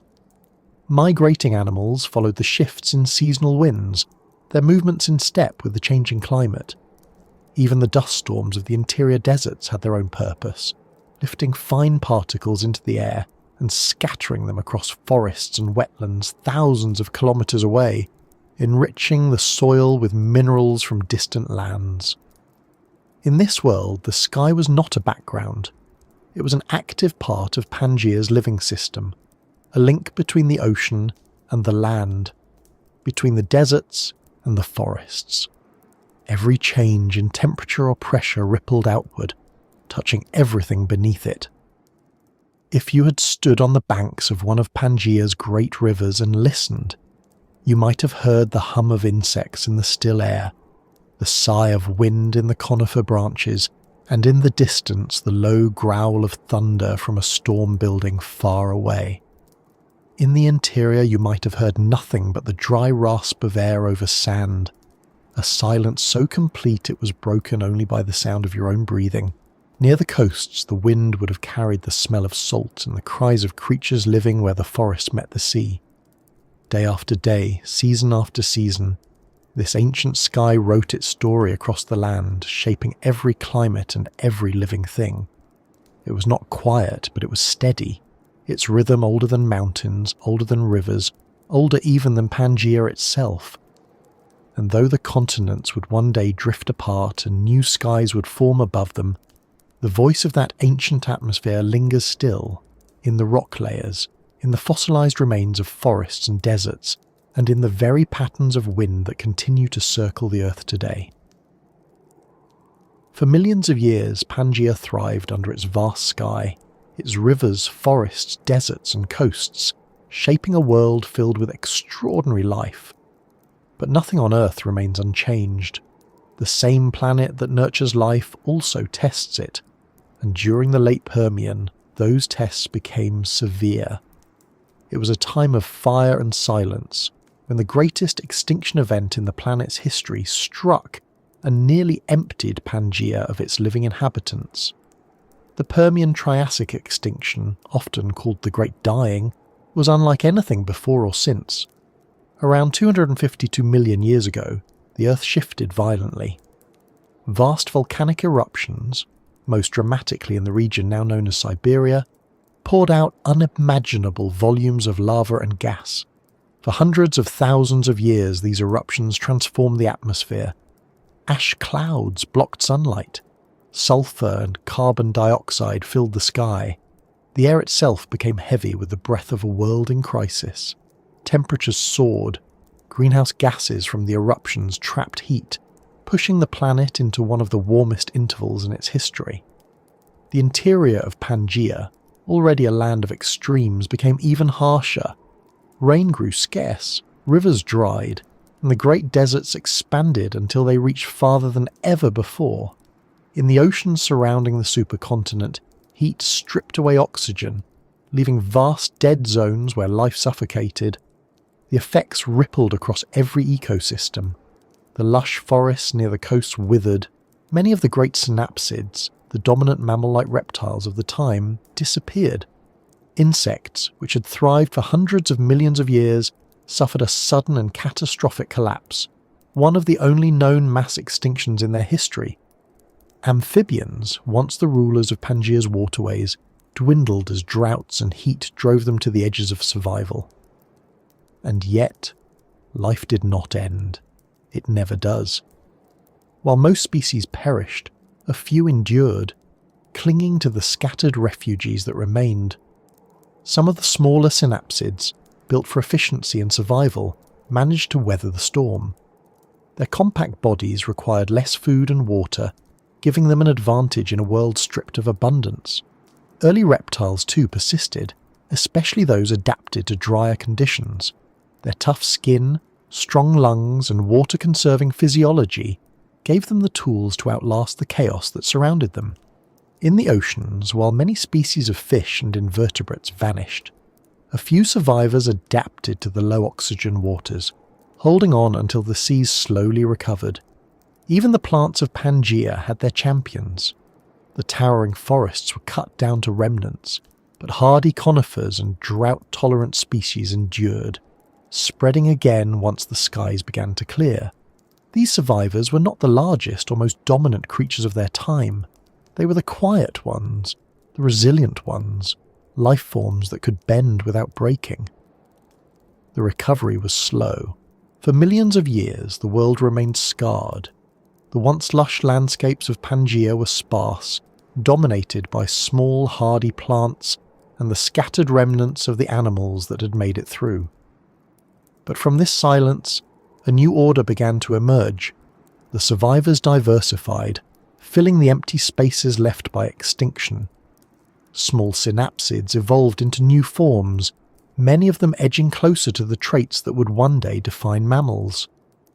Reptiles, freed from their competition, spread into new niches, setting the stage for the rise of the first dinosaurs. The extinction reshaped Pangaea not only in terms of life, but in the balance of its ecosystems. Where once the forests had been dense and the rivers crowded with amphibians and insects, the land now opened wide for the pioneers of the Triassic. These were creatures built for a harsher earth, descendants of the few that had endured the heat and hunger of the Great Dying. Their world was quieter, emptier, but it was also full of opportunity. Even the sky would have seemed different after the catastrophe. Without vast forests to pump moisture into the air, rainfall patterns shifted. Dust from the desert spread farther. The air was thinner, drier, and often hazed with the lingering traces of volcanic activity. It was a humbler world, but it was ready to begin again. In the silence that followed, evolution worked patiently. The survivors of Pangaea were not the giants of its earlier ages, but they carried the seeds of what was to come. In their smallness, in their ability to endure, they represented a new kind of life, one defined not by dominance, but by persistence. They would rebuild the ecosystems of the supercontinent piece by piece, and in time they would give rise to the next great chapter of Earth's history. The world had been broken, but it was not dead. Out of that stillness new life would rise, and Pangaea, though changed, would remain the stage upon which it would happen. When the silence after the Great Dying began to fade, Pangaea stood as both a scarred and promising world. The supercontinent was stripped of much of its former abundance, but its very scale and its empty spaces offered something extraordinary, a new beginning. What survived would shape the future of life on Earth, and the geography of Pangaea itself determined how that future would unfold. With nearly all land gathered into one immense mass, there were no oceans to isolate species from one another. The survivors of the Permian extinction, small synapsids, resilient reptiles and hardy plants, had a single, continuous stage on which to spread. Populations could travel across vast distances without ever needing to cross a sea. This freedom of movement allowed life to mix in ways that would have been impossible on a divided planet. A creature that evolved in what is now South America could wander northward into regions that would one day be North America, or even east toward areas that would later become Europe or Asia, leaving its descendants scattered across half the world. This interconnectedness accelerated evolution. When species met, they competed. When they competed, they adapted. Pangaea became a vast laboratory, a place where every change in climate, every shift in the land, and every new adaptation rippled outward, influencing life across the entire supercontinent. This was why the Triassic period, which followed the Permian extinction, was an age of experimentation. The world was full of ecological vacancies, and evolution rushed to fill them. Small synapsids that had survived in the margins of the old world diversified into new forms, some of them edging closer to what we would one day recognize as the earliest mammals. They remained small, mostly insect eaters, scurrying through the undergrowth of Pangaea's recovering forests. Their size was no disadvantage. In a land still recovering from disaster, smallness was a strength. It meant they needed little food, could hide from predators, and could exploit the countless overlooked corners of the supercontinent's ecosystems. Reptiles too seized this moment. Freed from many of their competitors, they evolved into a staggering variety of shapes and sizes. Some became swift, agile predators, others grew bulkier, turning into the first large herbivorous reptiles that roamed the plains and river valleys of Pangea. Among them were the ancestors of the first true dinosaurs, still small and relatively unremarkable at this stage, but carrying the potential to dominate the planet in the ages to come. Plants played an equally important role in this new world. The forests of Pangea, though changed, spread again across the coasts and river valleys. Conifers reclaimed the uplands, their evergreen needles adapted to the seasonal swings of the supercontinent's climate. Seed ferns and cycads took root in the warmer regions, their sturdy forms feeding the growing herbivore populations. Even the dry interior of Pangea supported patches of hardy vegetation, oases of green that became stepping stones for life moving across the deserts. The geography of Pangea also influenced the planet's climate in ways that shaped evolution. Its vast interior remained dry and harsh, favouring animals and plants that could endure extremes of heat and drought. Along the coasts, where ocean winds brought rain, ecosystems were more stable and abundant, supporting larger communities of plants and animals. This contrast between the coasts and the interior ensured that no single type of life could dominate everywhere. Instead, evolution carved out specialised solutions for every corner of the supercontinent. Even the great rivers of Pangea helped shape its future. These waterways served as corridors of life, linking distant regions and allowing species to spread further than they otherwise could. In their floodplains, rich soils supported dense vegetation, and those green belts became highways for migration. Fossil evidence shows that creatures living on opposite sides of Pangea often shared striking similarities, proof that these river corridors connected the entire continent like threads in an enormous web. And yet, for all its unity, Pangea also planted the seeds of division. The first rift valleys that would eventually tear it apart were already beginning to form. These rifts created isolated habitats, where populations of plants and animals became separated from one another. Over millions of years, this isolation would lead to new species, each one adapted to its own environment, each one carrying a piece of Pangea's legacy. The supercontinent's influence would reach even further into the future. The animals that spread across it, those early reptiles, mammal-like synapsids, and the first true dinosaurs, would go on to dominate not just Pangea, but the smaller continents that would later emerge when it finally split apart. Its forests and deserts would shape the evolution of plant life that still has descendants today. Even its climate patterns would leave marks in the geological record that scientists can still trace, a reminder of how profoundly this single landmass once controlled the Earth's systems. To stand on Pangea during this time would have been to see a world in the middle of transformation. The scars of the Great Dying were still visible, but life was returning, cautious at first, and then unstoppable. The sound of the wind through the conifers, the tracks of small reptiles in the mud of the riverbanks, and the distant calls of predators were the proof of a planet rebuilding itself. Pangea was more than a supercontinent. It was a crucible. From its extremes, its vastness and its connectedness, it forged the foundations of the modern world. Everything that came after, from the rise of the dinosaurs to the first mammals and eventually to us, was shaped in some way by the land and climate of this ancient unified Earth. For millions of years, Pangea had been the centre of everything. Its deserts, rivers, forests and mountains stretched endlessly beneath a single sky, its life roaming freely across a land without borders. But even as it shaped the future of Earth, the first deep fractures had already begun. Slowly, almost silently at first, the supercontinent that had united the world started to break apart. The process was not sudden. It unfolded over tens of millions of years, driven by the same forces that had once brought the continents together. Heat built deep in the mantle, pressing upward against the crust. Rifts opened, splitting the land into great valleys where lava welled up from the Earth's interior. These rifts were the first hints of separation, the earliest marks of the map we know today. In the regions that would one day become the Atlantic Ocean, cracks appeared between what is now North America and Africa. At first, these were not oceans, but long, low basins dotted with lakes and rivers. Over time, they deepened.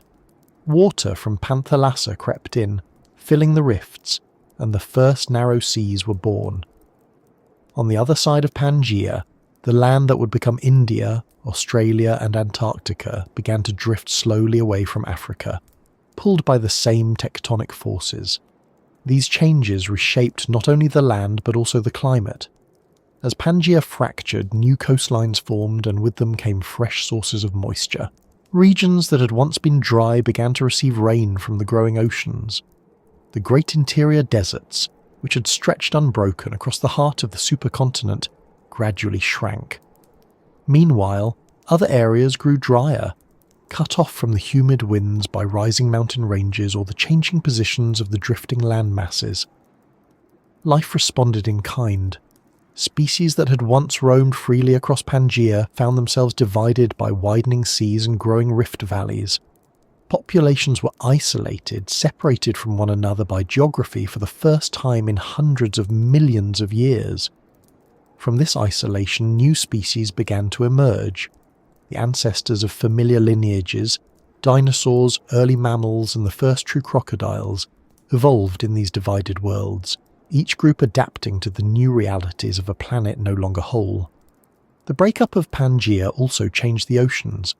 As the Atlantic widened, it became a new pathway for currents that would eventually reshape the planet's climate.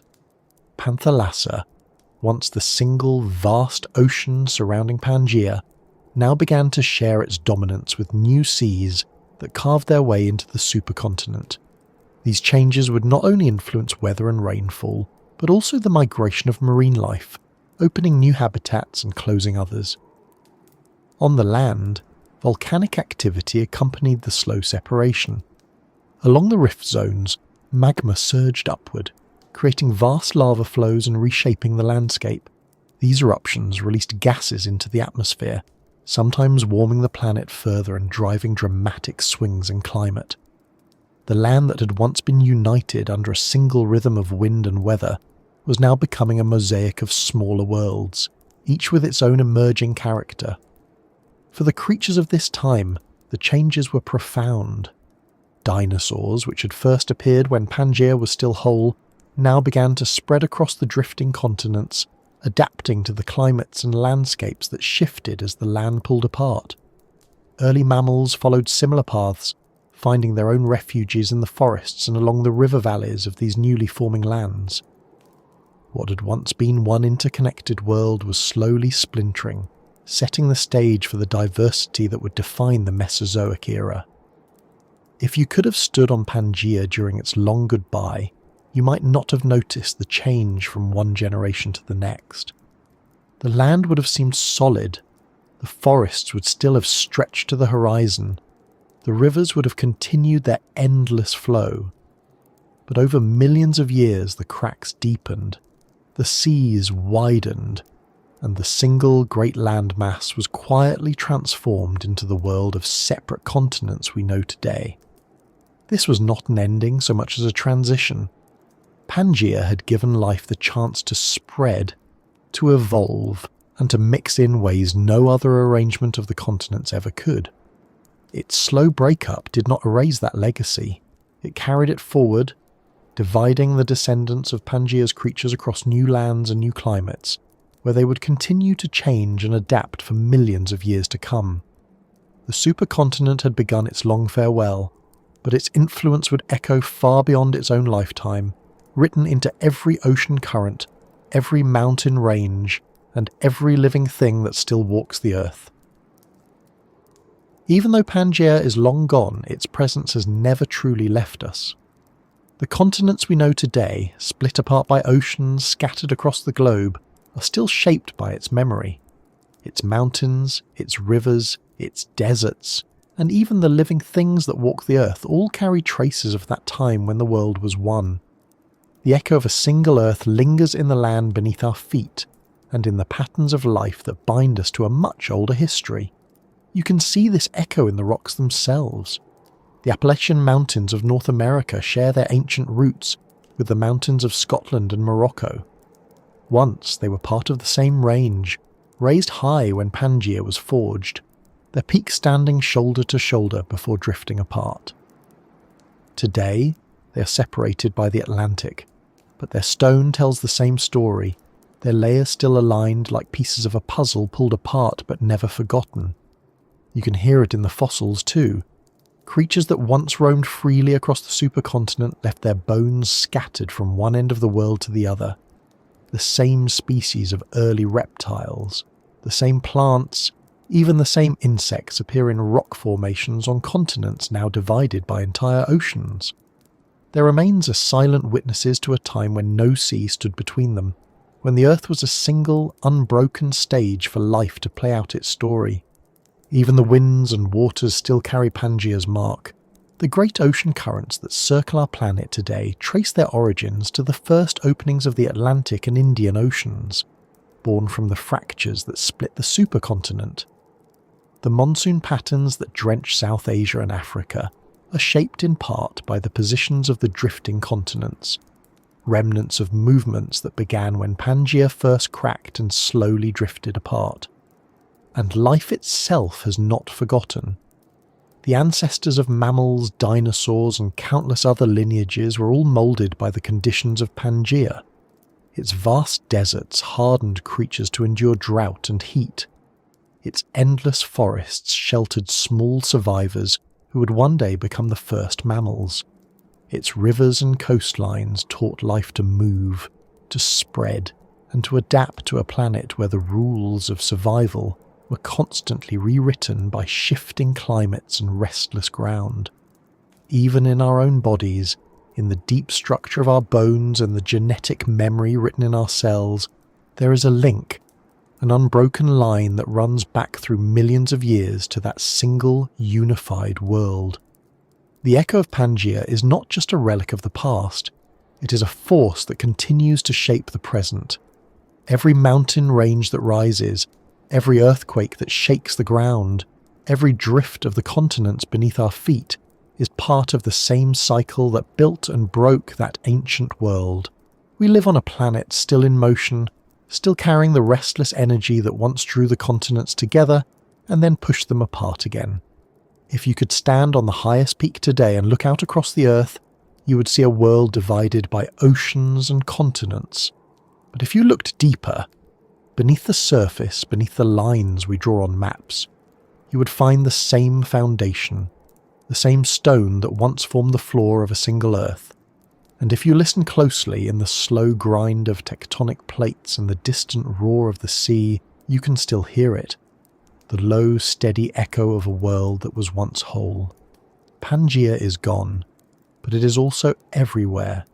It is in the mountains that were born of its collisions, in the creatures that evolved upon its soil, and in the quiet, unending drift of the continents that will one day gather again. The Earth has not stopped moving, and as it turns and shifts, it carries with it the memory of the time when all land was one, when every horizon was connected, and the sky arched unbroken above a single, boundless world.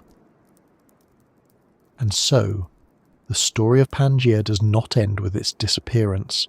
It lingers in every mountain range, every current of wind, and every living thing that traces its lineage back to that ancient, unified Earth. We walk across land that was once joined, breathe air shaped by the forest that once covered it, and study fossils of creatures that roamed a world without borders. Pangea reminds us that our planet has never been still.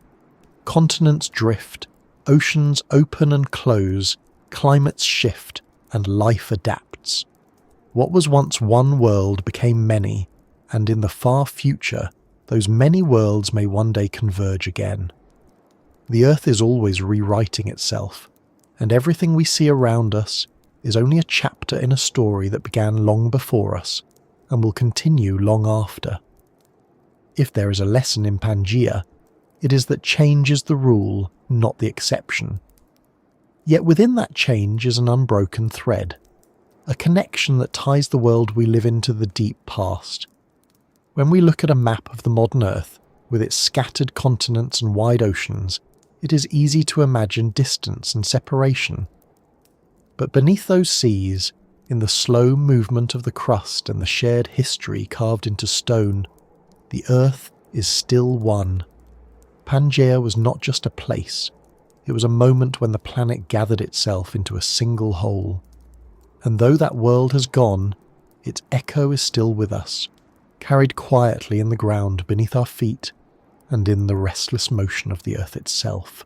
The continents will keep drifting, the sky will keep shifting, and the memory of Pangaea will remain, an ancient reminder that our world has always been larger, stranger, and more connected than it seems.